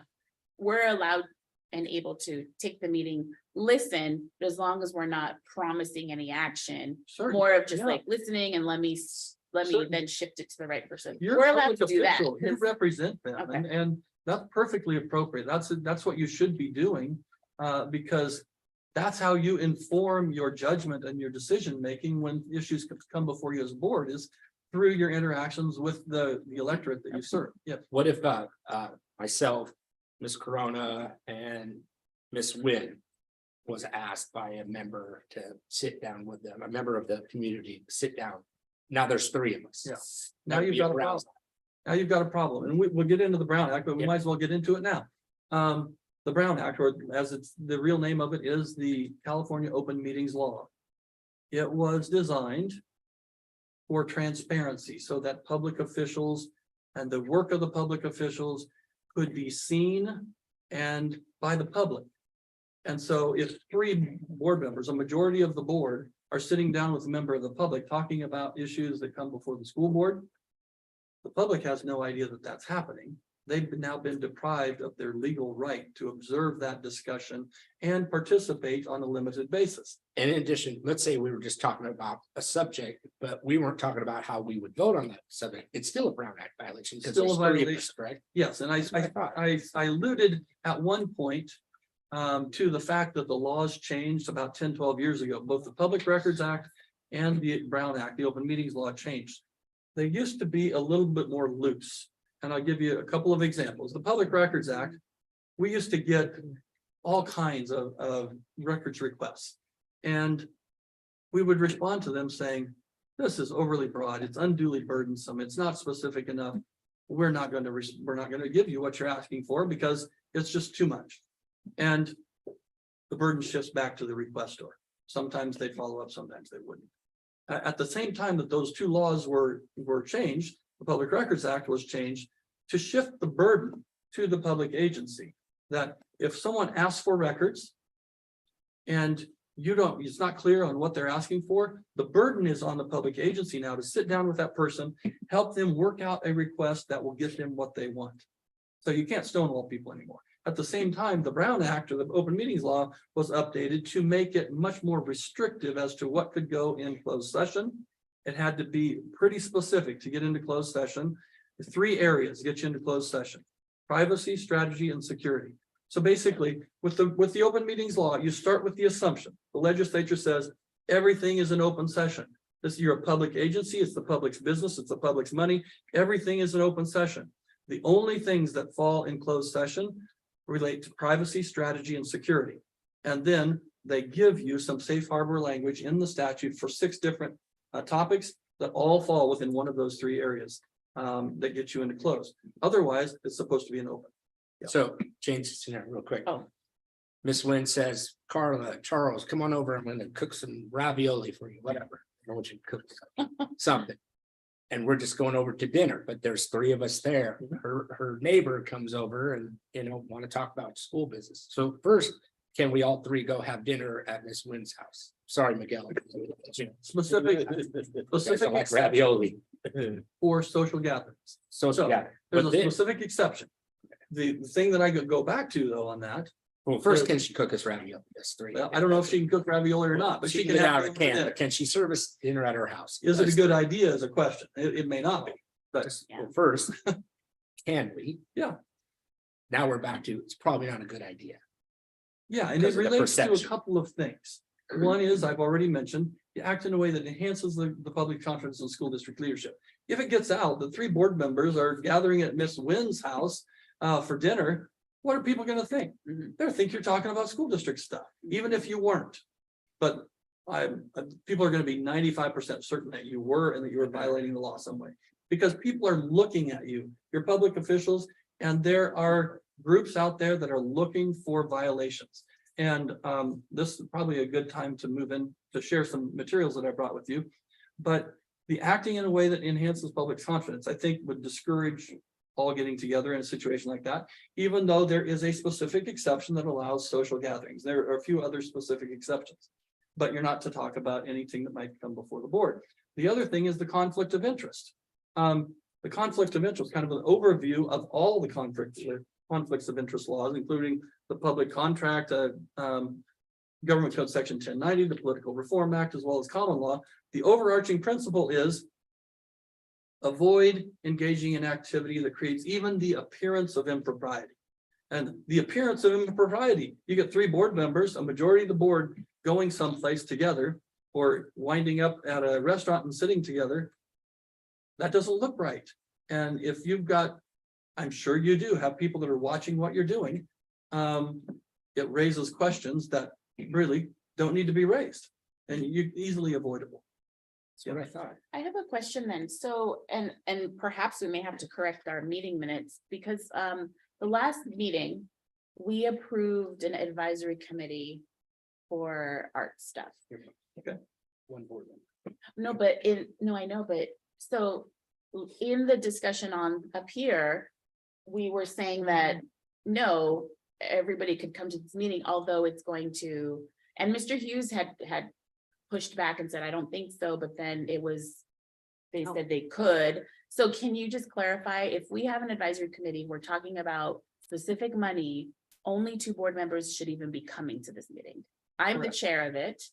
That's correct. And I said, if Miss Wynn wanted to go, great, but Somebody Miguel, else should myself, and Jill, we got to stay away from that meeting because the minute you get that 3rd person in there, and clearly you're going to be talking about district business. Yeah, no doubt about it. And I'm sorry, Peter, Go ahead. to interrupt, but I have to disagree because if she's got a meeting and there's people here that are, involved in that meeting. And I'm sitting in the back of the room and I haven't said anything to anybody. You can't tell me that I'm not supposed to be there. I can No, listen. that's fine, I as can long as hear. it's just the 2 of you. What if I show The up? problem is if there's 3, and the reason is, as I've said several times, let me explain the reason. As I said, the Brown Act was updated 10, 12 years ago and made much more restrictive. This is one of the things. A meeting is described in the act as any time a majority of the board are in one place, whether it is physically one place or digitally or electronically in one place, hearing, receiving information, discussing, or deliberating on items within the subject matter jurisdiction of the board. So in that case, you've got a majority of the board in one place hearing information that relates to the subject matter jurisdiction of the board. And And if it's that not committee, noticed, that it's a committee- violation. that committee is gonna make decisions on a purchase order for that money that's gonna come up in front of this board for approval or denial. So And that clearly puts- you're doing business. And that puts those board members that are there in a different position, with more information than other board members. But the bottom line is it's a violation of the open meetings law because you have a majority of the board receiving information on items within the subject matter jurisdiction of the board. And the whole point of the open meetings law is that somebody a mom that lives over near Little Rock and she wants to be involved. She wants to watch the board as they discuss. She wants to attend the meeting and watch the board as they discuss this arts topic. She wants to observe the deliberations, or she wants to share her opinion. And that's the whole point of the open meetings law. I said it early on. It was for the public. It's not for you. And that mom over in Little Rock has no clue that a majority of the board is going to be there receiving this information. She's now been deprived of her opportunity to show up at the meeting and watch you receive the information, watch your discussion and deliberation, and share her thoughts, which she's legally entitled to do. That's the whole point of the open meetings law is it's for that mom over there or somewhere in the district. They get to decide. That's why the agenda, this phrase I keep saying, the board only acts through a properly noticed and appropriately agendized meeting. That encapsulates the whole Brown Act, and it's all in open with the exception of things that fall within privacy, strategy, and security. That is the whole lesson of the Brown Act right there. And the reason is so members of the public can show up and attend, observe, and participate on a limited basis. And you set the rules for what the participation is. I believe it's 3 minutes and 30 minutes probably, or 3 and 20. And then they get to watch you deliberate and decide. But if they don't have that opportunity, that's a violation of the law. Even like right now, we're doing a governance meeting where we're learning. The public is invited. We couldn't like do this in closed session. This is not a closed session item. This is for the public, even though we're learning the governance of and all that. We have public here. Let me just kind of clarify the one thing that I think Danita that refers to your question. When I said 10, 12 years ago, the Brown Act was updated. It used to be that the standard was boards can get together so long as they're not arriving at a collective concurrence. That was the term of art. If the board members, a majority are arriving at a collective concurrence, then it's a violation. And that used to be the standard, but the standard was changed. So now it's much broader and said, if there's a majority in a room or on a platform receiving information that's within the subject matter jurisdiction, that now constitutes a meeting. And if the meeting is not properly noticed and appropriately agendized, so that a member of the public can look at the agenda and say, I'm interested in that, I'm going to go, that's a violation. Yes.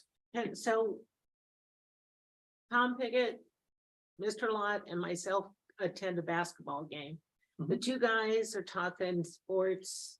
I'm just like sitting there because I have what they were talking about. I didn't have any discussion and then we watch the game and we leave. We didn't say one thing about the district, about students, about. This is a former board member, so that you're talking about, right? Oh, I'm sorry, Yes, yeah. yeah. Tom Pickett. I'm assuming she's talking about former board members since Tom they all Pickett, showed up Mr. in Lott basketball. were former board members, and we all attended the same basketball game. I can, picture it right now, and I remember them talking about sports and different athletes. And I'm just sitting there visiting, but then we watched the game. It was a night high. But that was over 10 years ago, right? That's a public gathering. Yeah, well, that one would have been, but I Well, mean, and so. the new law so would it's a- change that. Well, it wouldn't change it because that's a public gathering. It's the public is invited. It's an open meeting. Now, you're not discussing school district business. That's the key We never here. did. is At one point. You're I watching mean, a never. basketball game. Granted, it's a school district, school function. But my advice on that, it goes back to the two things that I've already said. Act in a way that enhances the public's confidence. Don't sit together and avoid even the appearance of impropriety. The whole board can go to a basketball I game. was gonna say, It's a so all public- 5 of us could have. It's a public event, and that's an exception to this. But you don't want to sit together because other people are going to look at you and think, the school board's sitting together over there. What are they talking about?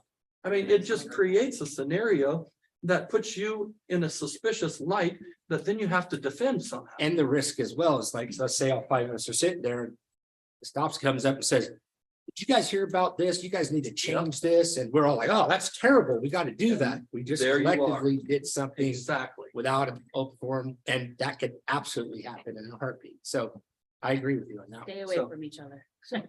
Yes. Just 2 questions. Especially- Recently, we were all invited to like a school site to see, I think CTE or something. An exception. So I was just asking Yeah. that. So with this, reading it this way, we couldn't do that, correct? No, we can. It's an exemption to the rule that if it's a So training, explain to me what Seminars. it is again, what you're invited to. We were what? invited to go visit what was happening on, I believe it was ag, I think. It was certain career technical Career education technical programs things. at each site. And there was a designated time where members of industry sectors, members of the public, parents were invited, and board members were included in So you that. could say, If 3 or more showed up and received information about a program, would that be a violation? This would be on a school campus during the school day. On a school campus, on a school day, but did you say the public, the public is invited It's to open to this as public, well? Yeah, that's, Gray that's, area? I would say that's probably falling in a gray area. If it was me, I would say divide up into 2s and go to them. If you want to have a board presence, I think it's safer that way. I think there's an argument that it falls within an exception, but I don't But think you're it's never- real clear. It's not like it's an open meeting the public's invited to that. But I mean, this clearly relates to topics within the subject matter jurisdiction of the board. I would be much more comfortable saying, hey, you 2 go to this one, you 2 go to that one, 2 others go here. And that way the board has a presence, but you don't raise the specter that all 5 board members are sitting here together outside of a notice meeting. Another way to do it would be to just notice it and say, the board's going to be showing up at Antelope Valley High School at this time and post the agenda to watch this program. So let me jump in. I know we're taking a lot of time on the Brown Act because that's a big one, but we're gonna have a specific meeting with our general counsel on the Brown Act for this exact category. So I don't want to take up Mr. That's okay. Fagan's time on this. Can I ask Yes, one more? absolutely, And absolutely. I'm just curious because I don't know, but because they mentioned that they're each chairman of these committees. Mhm. And then they're going to decide how the money's going to be spent and they'll be bringing it back to the board. It's, If they're chairman of the committees, then they can't vote on it. Isn't that correct? no, we're ad hoc. It's an advisory and it's only district members. So very close. We didn't open this up and it's only advisory. Okay, I'd really like to hear what he. Well, I want to explain. I think you got the explanation of what the committee and how it was developed. So I want to make sure if you're going to ask the attorney a question, make sure he has the specific of what we're doing, or Mr. Meehan can explain exactly how the committees. That's one work here. that we're not violating anything. that we And don't get and we it, talked to our gotta general vote, and counsel then to go, make sure that yeah, you we. can't vote, and then then it's like this whole big thing. I'd rather have it. Let me help you taken out care of. too. We actually we spoke with our general counsel on how the development of those. We committee- didn't, What? but I. We don't. We, as Mr. Nehan and I, since we have the authority to speak with our counsel on matters, we, as we reported back, we spoke with our general counsel on that, and I'll give it to Mr. Nehan, correct, Mr. Nehan? Yeah, the idea is that there's 2, there's an ag, FFA ad hoc, and arts ad hoc, I would. and it's a board member and a cabinet member, are co-chairs, bring staff in, what are the needs of your respective areas? The findings are reported back to the board and then direction is given by the board based on findings. So what was your question about Well, who can vote or who? If when they bring it back, don't we have to vote on how we're spending the money? And since they were chairs of those committees, would they be able to vote? I mean, Oh, yeah, certainly. Okay. An ad hoc Just what I was committee, trying to make sure. an ad hoc committee is basically receiving information and making a recommendation. It's not making a decision. They're making a recommendation. The ultimate decision-making authorities rests with the board as it acts through its majority. Okay. So, yeah, and it wouldn't matter who was the board member designated for the ad hoc committee. It'd still be the same. Whatever action has to be taken, it's just a recommendation that comes to the board where the action is voted upon and all 5 board members get to vote. So, yes. So then what I would ask then, now that this is, I mean, because I completely agree, the appearance, I mean, if you have 3 people hanging out, I mean, the appearance is gold. So with all of these events, because every month we get like a calendar of all of the events and we're encouraged and invited to go, and when we each can go, we go. But perhaps there needs to be a system then put in place of, okay, Ms. McGrady wants to go to Plant 42, and let's say I want to go to Plant 42, or Danita wants to go to Plant 42, then we just need to figure out who's going to Plant 42, so there's never 3 people in these public places, like the AV Board Association meeting where we're all invited. That seems like an exception. an The AV Edge felt like an exception when we were all there. So I think there should be a system in place, like signing up or something. That's a great, I mean, it ties in right with the board's role, ensuring that you're complying with the law and accountability. Yes, That's a job of the superintendent. He needs to know where you're going yeah. so that there is a process set up so that you don't wind up in a position where there's been a Correct. violation And so- unwittingly or, not. So then as intentionally. an ad hoc committee, are the chair folks able? Can I jump in real quick? Oh, yeah, go ahead. So I don't want this to Yeah, be sorry. perceived as, Mr. Fagan is not our general counsel. Mr. Fagan is one of our councils. Mr. Fagan's here to present this governance meeting. But for us, I think it's inappropriate for us to be asking him legal opinions, and I'm guilty of this too. Now I'm really thinking about this, asking for his legal opinion on this. So I apologize for that. We probably shouldn't be putting you in that role. You're here just to give us a governance meeting, teach us how to govern. Our legal questions, we should be directing to our general counsel. Just a statement. It's just perfectly fine I'm with guilty me. as it too. I just think we need to. I'm a lawyer, Get- I'm here, and I represent the district, so you can ask me anything you want, and I'll respond to it. But if you guys feel like it needs to go to somebody else, that's perfectly fine too. Well, we I'm- have a general I'm just counsel that we all yeah, agree I on. understand. So I don't want to put you in it. And I've done it personally, and I apologize now that I'm really thinking about it. Maybe we should just let you give us the governance meeting. We have some question on how to govern. We should probably direct it. Legal questions that we're going to get you down in the weeds and hold you accountable. I think that we should probably give you time, if we choose to use you, some time to research that. So. Yeah, I'm comfortable with everything I've said so far, and feel free to check me with your general counsel. I'm sure you're gonna get the same answers that I've been giving. So I'm not worried about that at all. But thank you for that. And moving on to communications, effective communications with the public. This first square is something I've talked about already. Just make sure that when you're approached, you have a ready response that explains that your role as an individual board member and what you can do and what you are able to do and accomplish, but don't overpromise and don't put yourself in a position that is going to then have somebody coming back to you saying, you said you'd solve this for me, and you don't have the authority to do that. Let them know you've received the information, you'll pass it on to whoever the appropriate person is. And then going back to the board's role, ensuring accountability, follow up with Greg and say, I talked to you about so-and-so's concern last week. What's the status on that? Has that been addressed? Because the same person may come up to you a week later and say, thank you, or they may come up a week later and say, you said you'd notify somebody and I haven't heard a word. So just be aware of your role and what you can and can't do. Not releasing confidential information. I've already talked about that. And, Carlos, you asked a question earlier that I just had a thought during our break that I wanted to mention too, about how do you step outside of that role where the qualified immunity is, where you could lose that. And I mentioned the breach of confidentiality. Another one that I have seen, didn't see much early in my career, but I've seen it a lot lately, the last 5 years.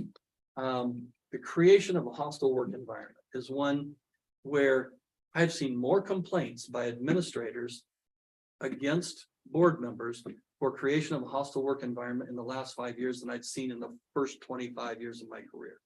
And so, the creation of a hostile work environment by an individual board member obviously outside the course and scope of your duties, and you're gonna be on the hook for that. And so, I'm sorry I didn't mention that to begin with, but that it popped into my head, and the way that happens is the way I've seen it happen, at least in the complaints, is a board member goes to a school site.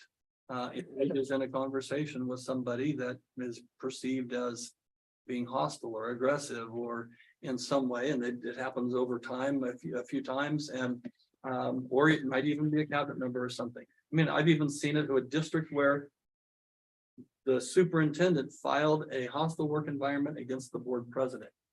And Greg, why'd you do that? What have I done? it ultimately resulted, after 2 years, the superintendent was bought out of her contract and moved on. It cost the district a huge amount of money.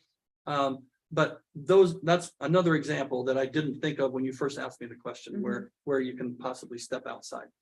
And that prompted my memory with the don't release confidential information. Yes. We discovered in the last year or two that as board members, that's not available to us on the other side, because we're elected officials. There is no hostile work environment for us. So we can create it for our employees, but Very true. they are not creating it, or we're not creating it for each other. Is that correct? That is correct, because you ran for this job, you got this job, and there, a lot of arrows come with an elected position. People say And whatever they want to. They can. That's right. So, Okay, thank you. the other thing about communications, remember the mom from Little Rock. She doesn't show up at every meeting, but when she sees something on the agenda and says, I want to show up for that, maybe the first board meeting she's ever attended. So just be patient with members of the public. They don't know all of the procedures. And even though you have the spiel that you read it before a board meeting about what the appropriate way of public comment is, sometimes it doesn't all register. So just be patient with the members of your public when they're trying to communicate with you. Here, can I just add, a lot of people get quite nervous standing at that podium and speaking to the board, and I always try to remember that, because I think I've been there before myself. I used to approach the board at the Lancaster School District, and with issues, sometimes I was a little aggressive, sometimes not, but I think that being at that podium and addressing 5 people elected officials is kind of nerve. Yeah, especially if you've not done it before. Yeah. And so just be patient. The next couple of slides about running an effective meeting. I've seen the way Charles runs a meeting, and I think it's probably pretty effective, and I don't know, we need to spend a lot of time on this. I guess. Well, you the should, second because bullet- there could be some other people that are a more one-year president. I know, but you're running the meeting effective and efficiently. I'm, and everybody has this presentation, but I guess the one thing on this slide that I would mention is the second one is that sometimes I've seen this in board meetings where there's the beginning of a motion, and then someone said, well, that needs to include this. And so you amend the motion, that maybe there was a second, or maybe there wasn't a second. And pretty soon you've got a discussion going on, and nobody's real clear about what you're voting on, and what does a yes mean and what does a no mean. That's really a role for, if you don't have a parliamentarian, it typically falls on the board president, sometimes the superintendent, to explain what is actually being voted on and what the impact of a yes or a no vote would be. So, and I think I saw one situation when I was here the last time I stayed to the very end, where there was a motion, then I don't know if there was a second or not, and then an amended motion, and just explain what people are voting on. That's all. Yeah. I think that a lot of the issues that I see as the president is, I don't get to talk to Miss McGrady about it, and then I don't get to talk to Miss Wynn and Mr. Sanchez. So sometimes when they're like, well, what is this motion? You know, that's where the confusion comes in. I think I want to say it's the downfall of the Brown Act. It's just, if there was a way for me to, is there any other way that I could communicate to the other board members in a way of not doing a serial meeting? Or, because if I talk to Carla about it, then that's it. I can't go talk to Miss McGrady about it or Miss Wynn. To me, it's like, that is a lot of confusion that you'll see up at the board where Miss Wynn or Miss McGrady's got to go, wait, what's this? Why are we doing this? You know what I mean? And to me, if there's any way, and I know Greg, I've asked this with Greg, and Greg's got his way of doing it. To me, that's the communication part that I think that we're lacking, that I would love to go, hey, Ms. Brady, this is what I'm thinking. This is why I put a motion on the agenda. Hey, Ms. Nguyen, what do you, not say how you're gonna vote, but I can't even do that. You can't do that under the rules of the open meetings law. Really, the only way to do that is in your agenda prep with Greg, sharing the explanation as to why. Okay. And then when his individual meetings with board members, the questions can come up, or he can share, this is on the agenda because, and because he'll have had that conversation with you, and that's really the only legal way to get around it. And we go, I know you go over the agenda and you go over the agenda with Greg and you go over, okay. Yeah, a lot of that falls on me in the individual meetings, pre-meeting discussing the agenda. And then vice versa, if you want something on the agenda, you explain it to Greg, Greg will be able to say, hey, Ms. Nguyen wants us on the agenda and this is why she wants to do it. Because I think that process probably would help all of us out on definitely how we're looking at on the diocese when we have the debates. Now, if you disagree, have at it, but I just think that. Well, and that's why you have a board, and that's why the public can come and watch the discussion and deliberation. They get to, that's supposed to happen in public according to law. That's the whole point, is the transparency of the actions of their elected officials. And that's why, and all states have a sunshine or open meetings law. They don't all go as far as the California open meetings law. But all have some sort of sunshine law that requires public officials to act in public and not act in private. And the whole idea is so that members of the public can see what's going on and can observe those conversations. They can observe you explaining to the other board members, and maybe it has to happen. If it can happen with Greg so that people are at least aware, but it should also happen in the public session as to, okay, well, why are we talking about this? You at that point, whole point of the meeting is for board members to have a discussion and the opportunity to persuade the other members to their point of view. And whoever gets to 3, the board acts through its majority.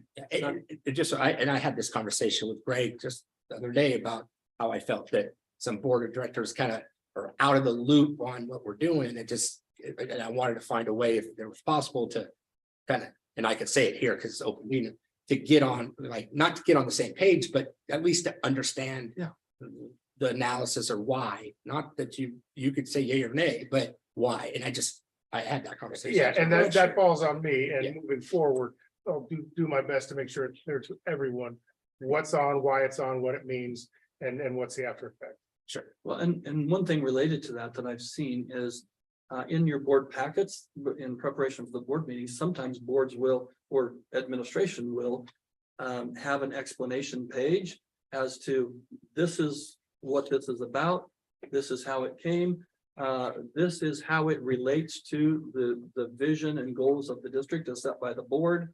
And so that it's all right there readily visible. So that, and we didn't spend a whole lot of time on setting the vision of the district, but that really is the lens through which all of you should be looking at every item that comes before you.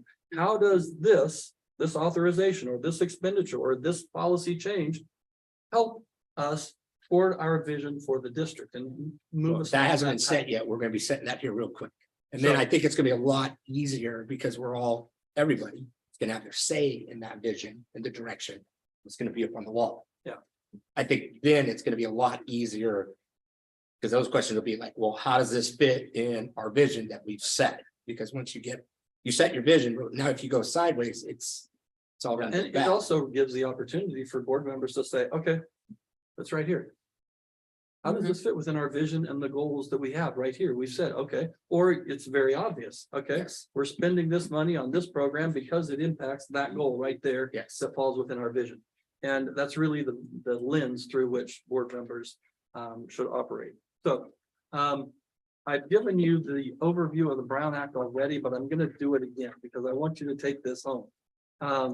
The open meetings law was designed for transparency. It was not designed for you, it was designed for members of the public so that they could have the opportunity to attend, observe, and participate in the board's discussion and deliberation of issues coming before the public. Now, everything in the act relates to that. And everything is supposed to be in open unless it's falls within strategy, privacy, or security. And then there are some ramifications if you don't do it that way. What is a meeting? We've already talked about that. A meeting occurs anytime there's a majority of the board in one place, gathering information, hearing, discussing, or deliberating. So again, the only legal meeting is if it's properly noticed and appropriately agendized. Why? Because the members of the public have to be able to look at the agenda and decide if they want to come. That's the agenda. The description, posting requirements, items listed, all of that is for the public so that mom can decide, do I want to go up to that board meeting? And if not, fine, I'm just gonna stay home and watch TV or whatever. But if there's something significant, and so the whole point of the agenda is it has to be posted ahead of time, 72 or 24 hours, depending on special or regular meeting.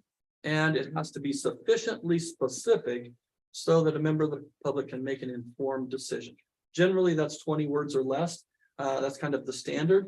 But the point is, it has to be sufficiently specific for someone to be able to make an informed decision if they want to show up. And the participation, I've already mentioned that, attend, observe, and participate. That's the public comment, which we spent some time on already.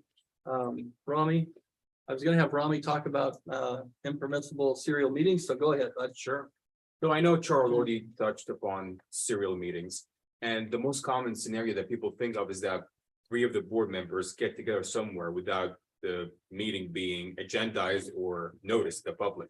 But there are other kind of scenarios that happen.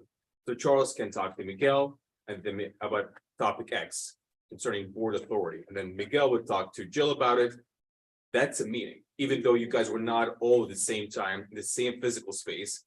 It is a meeting, and as Peter mentioned, 10-12 years ago, the law changed because of a case where we had a similar fact pattern, and the court said, well, according to the law, that was not a meeting, even though the spirit of the law says that is a meeting.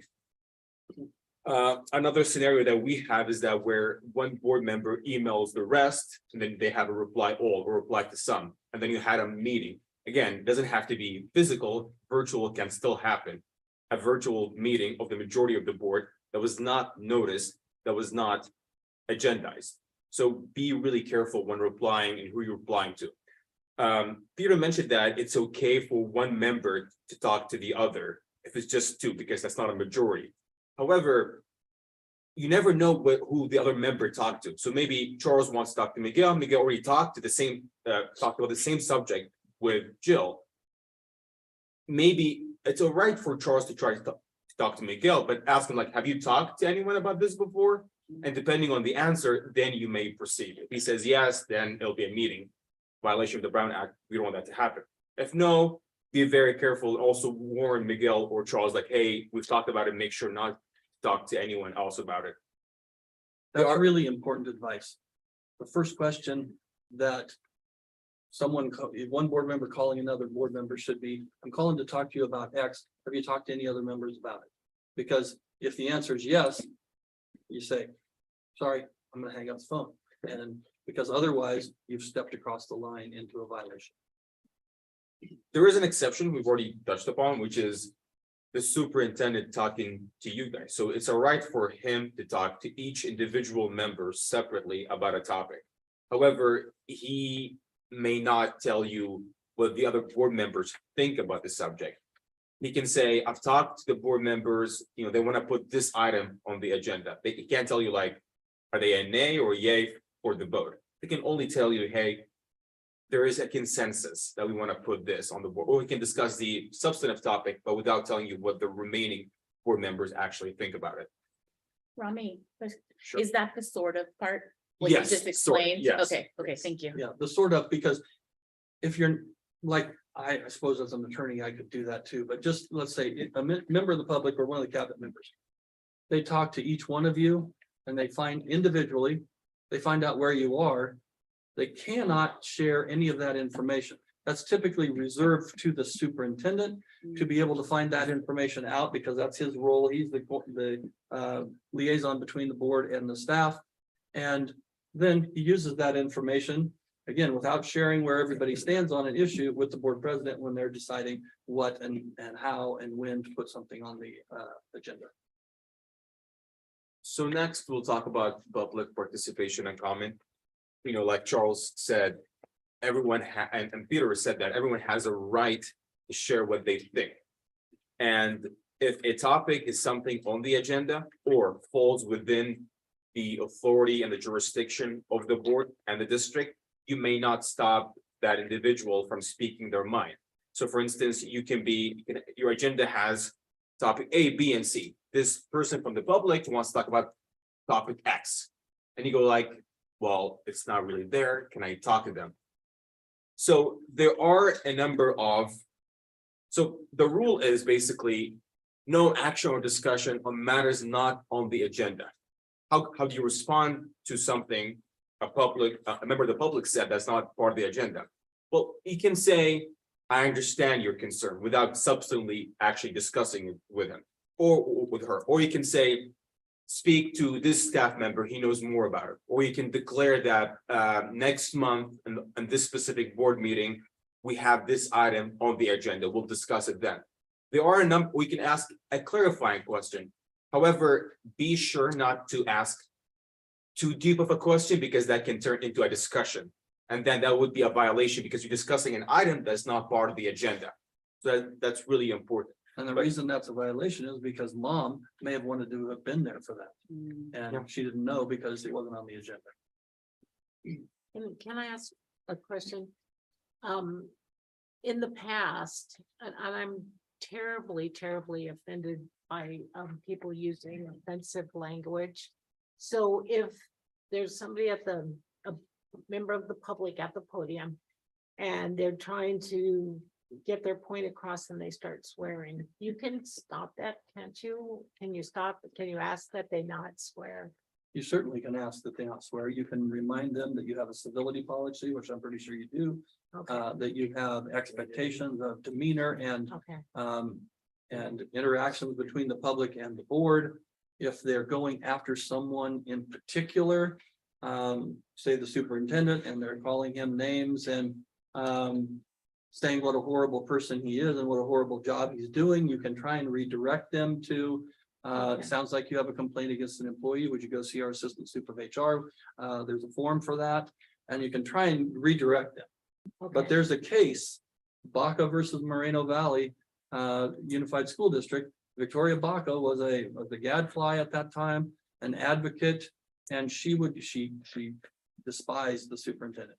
She would come to the board meeting, every board meeting, and harangue the superintendent and call him all kinds of names and accuse him of all kinds of behavior, which he was not involved in, some of which would have been criminal behavior. The board got tired of it. The district got tired of it. They tried the redirection and all of that. Finally, they gabbled her down and just said, we're not going to allow that. She filed a lawsuit against the school district, Baca versus Moreno Valley Unified School District, the federal case, because it was a First Amendment case, and she won. And the ruling was, you're public officials, he's a public figure. You control how long they can talk. And you can try and divert them, but if they insist on exercising their First Amendment rights, your power lies in cut the mic at 3 minutes or 2 minutes, whatever you decide. Then they have the right to come and speak and share things that might be offensive or untrue, but they have that right. And so boards have taken a lot of steps to try and shut that down. The vulgarity, the profanity, you can have a policy that says we're not going to put up with that, but somebody can be pretty offensive without using vulgar or profane language.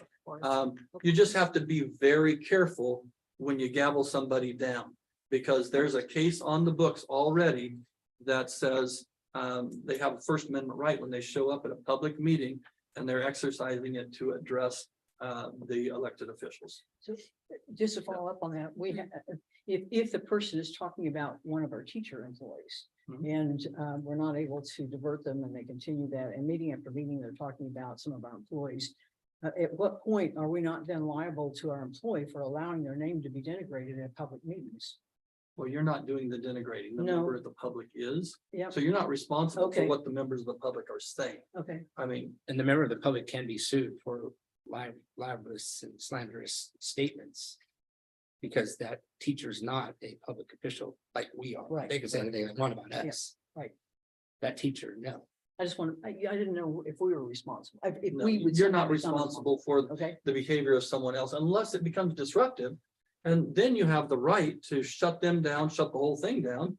If the meeting is disruptive, if the things that people are saying cause a disruption in the audience and inhibit your ability to conduct your business, And there's a you have new the law right on to that. shut that down. There's a new law on that, where Yep. we can exclude an individual. So you just have to be careful because the law that, and the story about Victoria Baca, she's a real person. She later ran for the board, was elected, and she served on that same school board in Moreno Valley Unified School District. So she was subject to some of the same.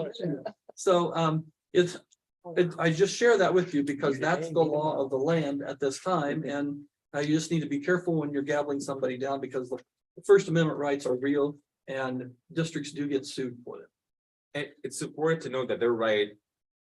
And the time they can exercise that right, and it's not indefinite. So you give every member of the public 2 to 3 minutes, depending on your policy. After that, it's as long as you treat everyone equally, you can cut them off.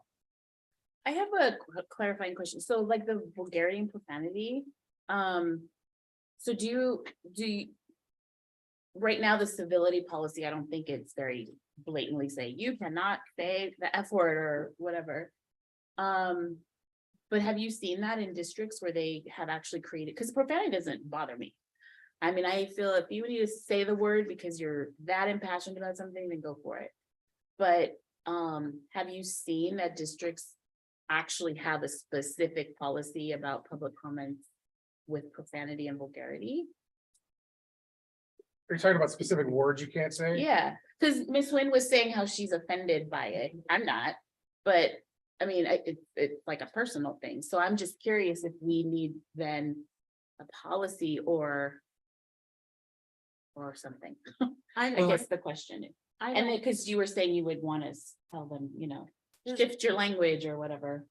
And you can certainly do that. I mean, you can do that without a policy. You, the Oh, board okay. president can say, we don't want to hear the vulgarity. We Oh, don't okay. want the profanity, but share your comments because we're here to listen to you. Okay. Can you do it? Oh. Clean it up. Well, To that's clarify, you can we do that. do have a civility policy as a part of our board. Right. But does It it just, say, it doesn't enumerate the 38, Brian Googled it the other day, there's 38 words that you can't use on a specific platform, something like that. there was only. Please share this. And actually, the 2 times I asked the person, we want to hear what you have to say, but. And they both, and the 2 people both had little separate times. Quit swearing. oh, so And their they're- point was well made. Without the swearing. Yeah, okay.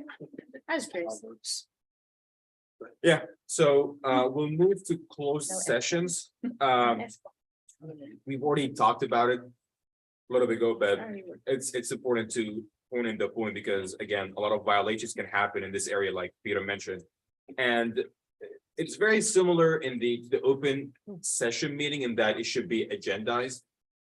The agenda would say that we're having a closed session on this specific date, and then it would list the items that will be discussed in that meeting. The board, like, it's just you guys, no one else is there, assuming some other members who are authorized to be there. You might feel like we can discuss something outside the agenda because no one's there and we're not really harming anyone. That could be a violation, and I've seen cases where that has been the case. So it's really important to focus on just the topics that are on the agenda.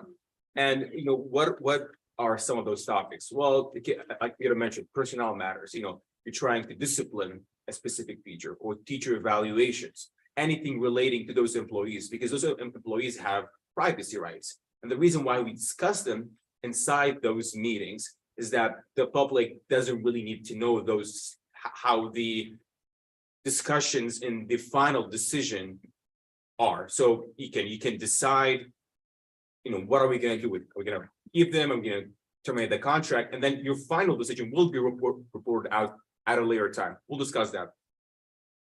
these topics that I'm gonna tell you right now are specifically explicitly mentioned in the law as, things that can be discussed within a closed session. So personnel, This is the safe harbor language that I mentioned earlier on, where the statute actually says these are topics that can go into closed session. And as you will see, as Rami goes through, every one of them falls within privacy, strategy, or security. exactly. So personnel matters. What is that? It's for privacy, because again, like I mentioned, those teachers have teachers or any employee of the district has a privacy right. It could be something like pending litigation, the district will be sued and will sue. For sure, it will happen at some point in the future. And you have a right to sit down with your attorney to discuss the matter. Any communication you have with your attorney is covered under something called attorney-client privilege. That means that if you get sued and the other side goes like, I want to know what happened in that meeting, they can't get that. It's covered. One important point is about confidentiality, and I will get to that later more, but if you break that confidentiality by going out and discussing what happened between you as the board and your attorney to a member of the public, someone else, you are breaking that confidentiality, depending on what you said, or maybe all of the meeting or some of the meeting can be disclosed in litigation. So be really careful. So you're waiving your attorney privilege. Exactly. So you have to be Exactly. very careful. Exactly. Another thing will be student matters. Discussing student matters is appropriately designated for closed session, because you're discussing the status of a student. Do we discipline? Do we what do we do? So all these so students have a privacy right. Again, like Peter mentioned, strategy, privacy, and security. Can you explain on who owns the privacy? It's the client, not the attorney. The client can waive that right. The attorney can't, but the employee, us being the employees of not the attorneys, but the clients, we have the ability to forfeit that right. You have the privilege. Yeah. The attorney-client privilege rests with the client. So we Not not learn that fast. But if you share that outside of the client, and the client is the board and the senior officers or senior officials, then you may waive that attorney-client privilege, which then means some opposing party may be able to access a lot more information than they would have been able to otherwise. And for it to be effectively waived, it has to be waived by board majority, correct? No, it can be waived. No, one by of us can- individual. We can, If you go out and speak outside of confidentiality, however, if the board had an intent, Oh, if the board intends to waive it, yeah, it has to be by board action. again, the board only acts through its majority. I'm just But saying, be careful as an individual- individual, Yeah. because if I went out and said, hey, Monica, I just had a whole conversation with our general counsel. This is what we talked about. I just theoretically waived our privilege, and it can be pierced in a lawsuit or some potentially. And you've also stepped outside your qualified immunity because you're outside of the appropriate role of a board member. Yeah, I can get in trouble, but then it can really hurt the district. It can impact the I want district. people to understand. Can I ask a question? So we had and I'm not gonna name names, but we did have a board member in the past. Would come out and say what we just discussed in closed session in our open session meeting under comments from the board member. So, but nothing ever happened to that board member. I Never mean, could. so It could have been, something could have Well, happened. Yeah. I'll tell you, it was a perfect example, and I know we're at past 11:30 now, and I was hoping to be done by then. But we'll wrap it up pretty quickly. This has been a good discussion. That particular situation I've seen happen many times, and when I said I usually get called in when there's a breach, that's what it is. And boards have called the grand jury down on themselves, where the board majority has gotten so fed up with that one board member that everybody knows is violating the confidentiality. They're going out and sharing information. The word for word comments that were in closed session are coming back to members of the board. And they called the grand jury and said, come investigate us. And because they knew they were going to find that there was a board member that was violating the law. I didn't know. And you could do that. you can do that. I mean, the other thing is, if you don't want to call a grand jury down on yourself, members can contact the public integrity unit of the district attorney's office, because that's a violation of the law. The district attorney would be happy to investigate board members who are violating the law. If they make a name for themselves, yes. But I have a question. So in this situation, because you said the past, so, and I don't know what that means, but we always have the general counsel on the dais with us. Isn't it their job then to say, excuse me, board person, you need to not speak right now? Well, I think what I understood Right. Danita to be saying is that after a board meeting, somebody's going out. and- No, no. No, They're doing it from here? Yeah.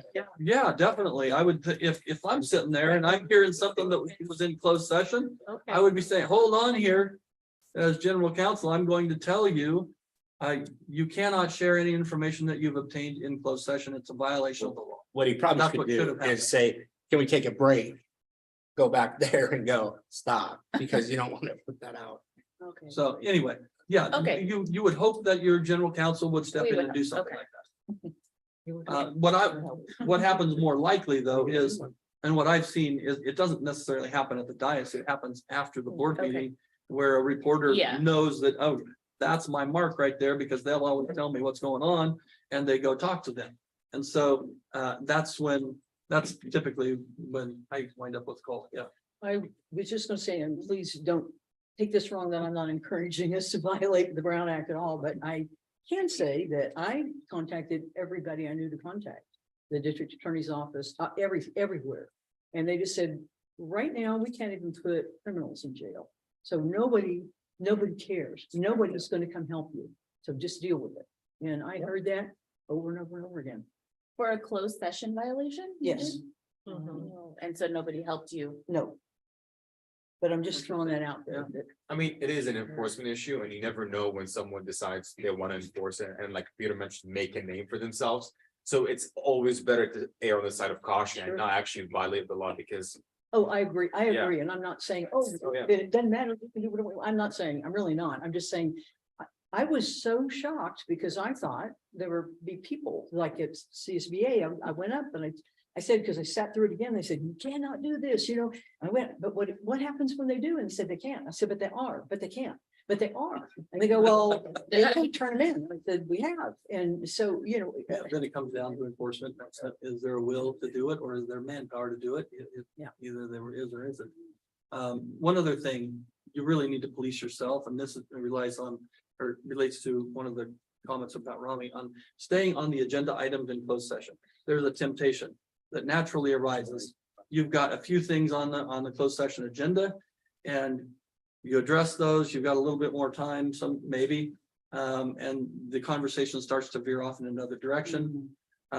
You all are empowered to. You're supposed to police yourself, or the superintendent should say, "Hey, we're getting a little off topic here.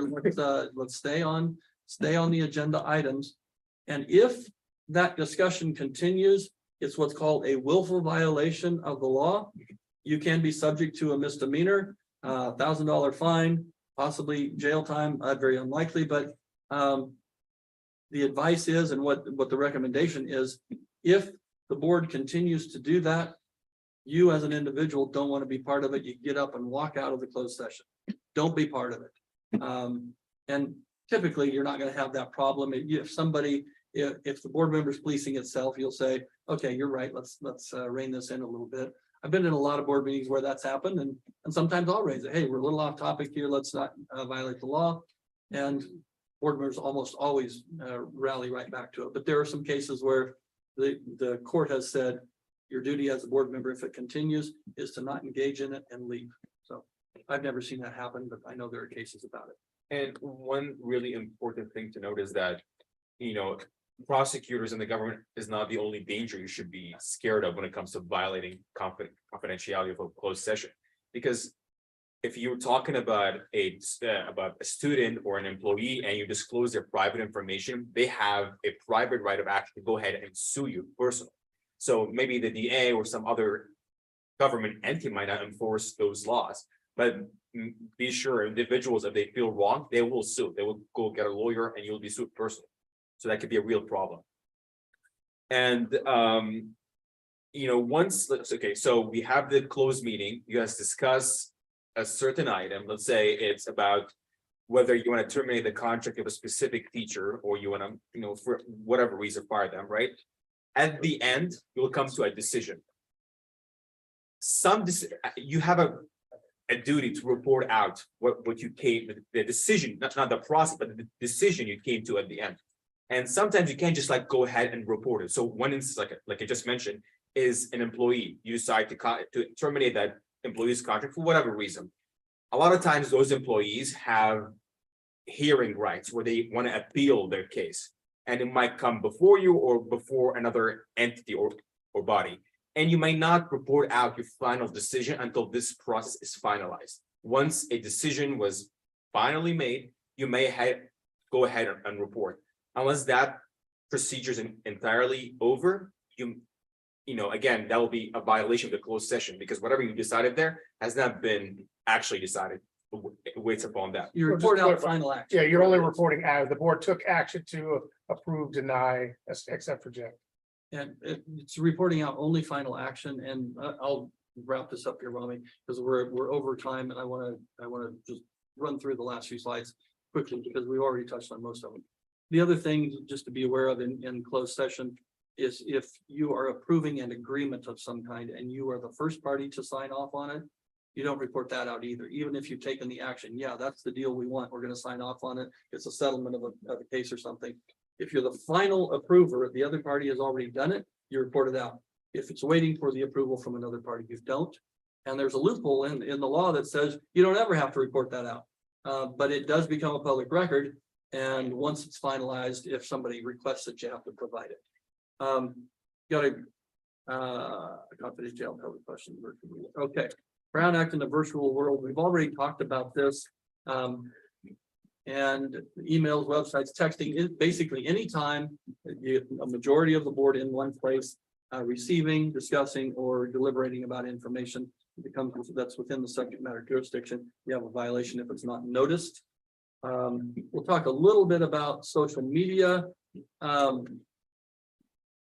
The law, well, let's put it this way. Technology moves so much faster than the law. The law is always years behind. And so you got all these different platforms. And just this most recent legislative session, the legislature has updated. It said the board members are not prevented from engaging in conversations, communications on social media to answer questions, provided information to the public, or solicit information from the public. Now listen to that. That sounds like a violation. I mean, if you're all following each other, that's a violation of the meeting. I mean, so you've got this conflict here. So, but what they've done is say that now you can solicit information from the public, you can share information, but you all don't dare participate. You can befriend or follow and observe what's going on, but don't you dare don't you dare comment, because if you do that, that's a violation of the law. So on this weird exception on social media, and I'm sure this will be cleared up.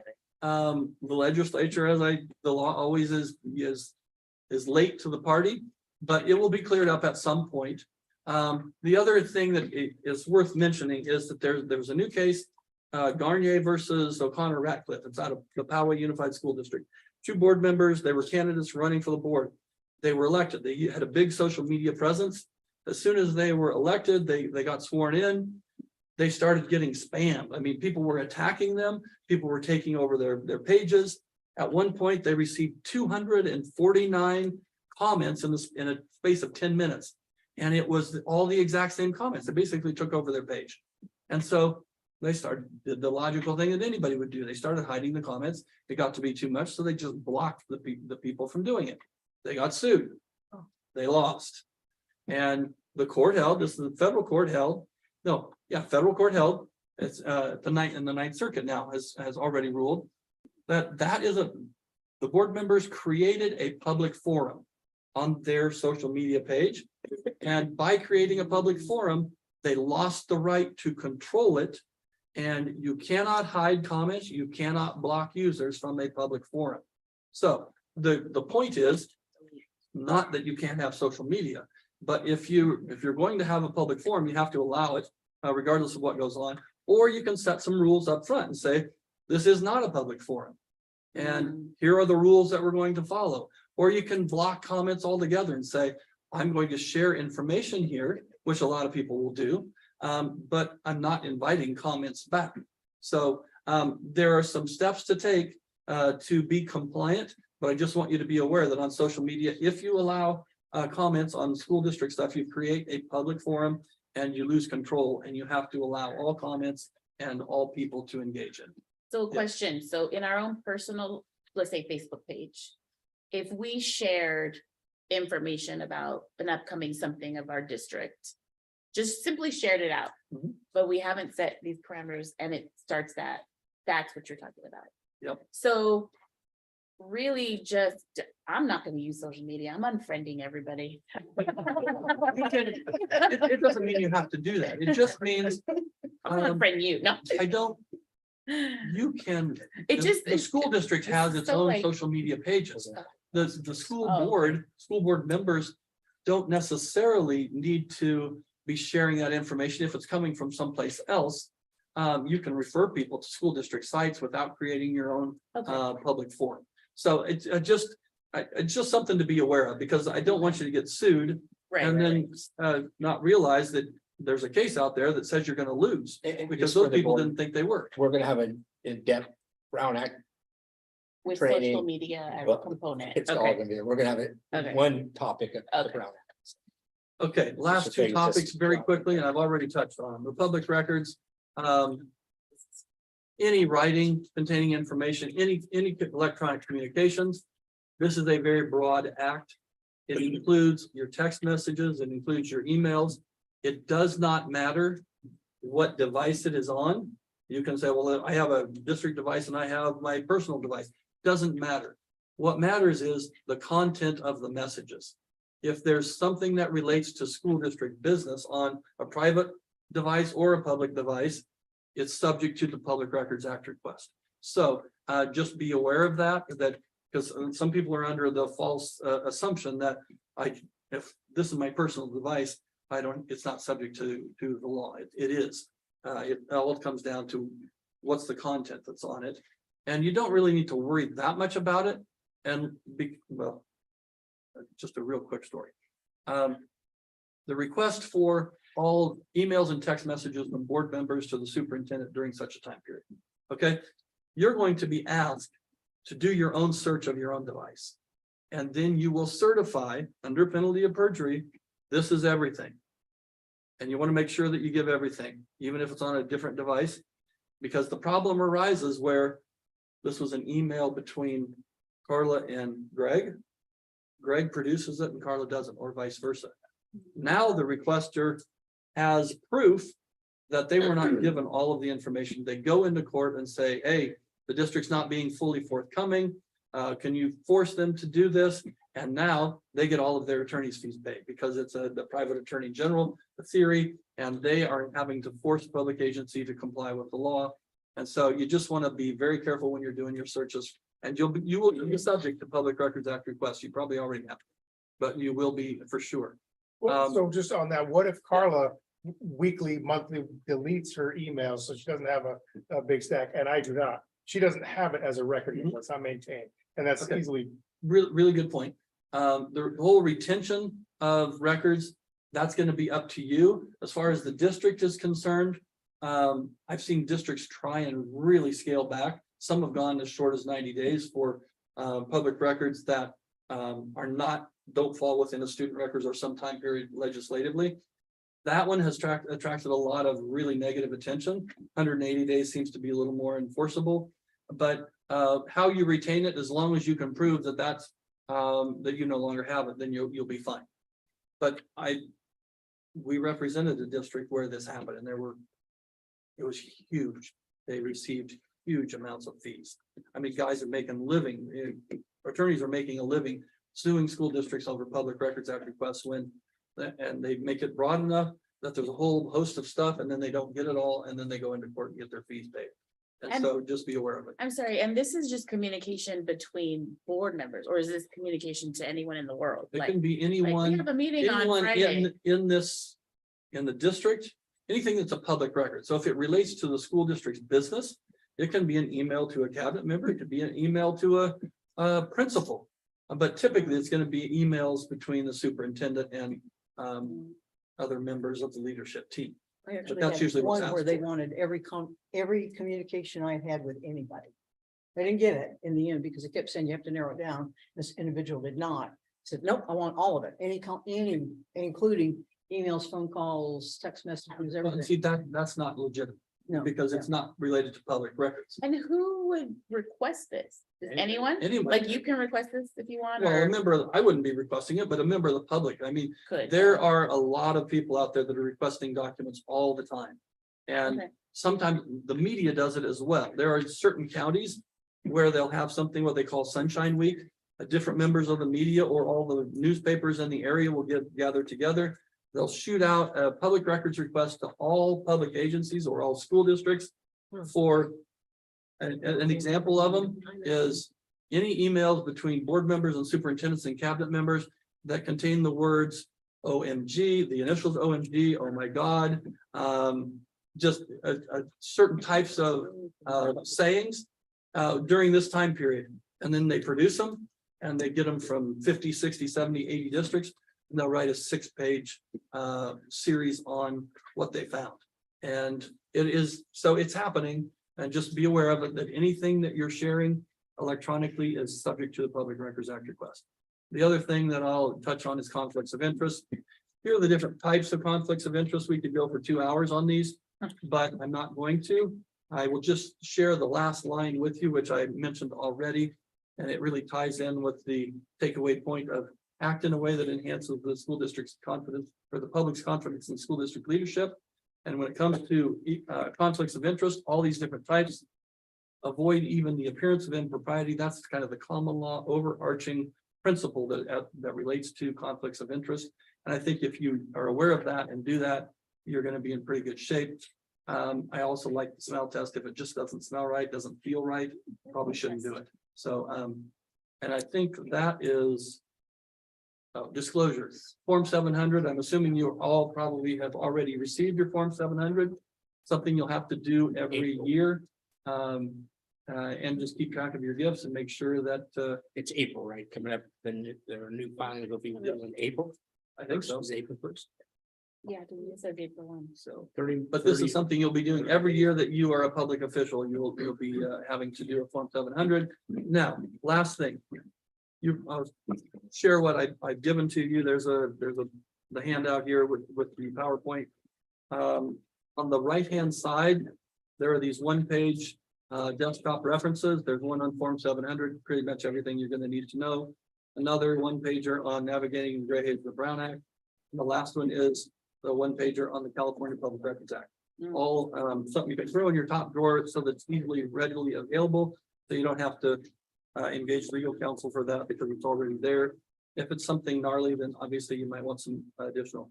And on the other side, in addition to the PowerPoint, is a couple of are what I call our F3 law news flashes.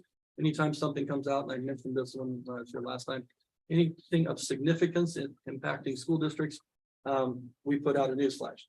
We may do 2 or 3 in a week, and we may do none in 3 months if nothing significant happens. But here's just a couple of them that relate to some of the topics we were talking about. The social media and talking about the likes and comments. That's really about the Garnier case, which I mentioned. And then the other one is public meeting management and recent Brown Act updates. The last 2 are articles, recent articles that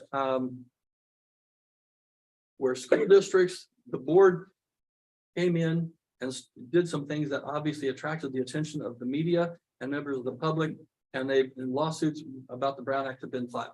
And so I share these 2 because they're both Southern California districts and they're relatively recent within the last couple of months. These are real issues that people are watching. And so just be careful and, do the right thing. And when in doubt, ask questions always. Yep. So with that, I will conclude it. We'll move to E. It is recommended the board adjourn the meeting. May I have a motion? So moved. Second. Good. Any discussion? Seeing none? Okay, all those in favor say aye. Aye. Opposed say nay. Seeing none, so moved. Thank you. Thank you. Thank you for the opportunity. Great to see you all. Thank you. Thank you. Thank you, guys. Sorry.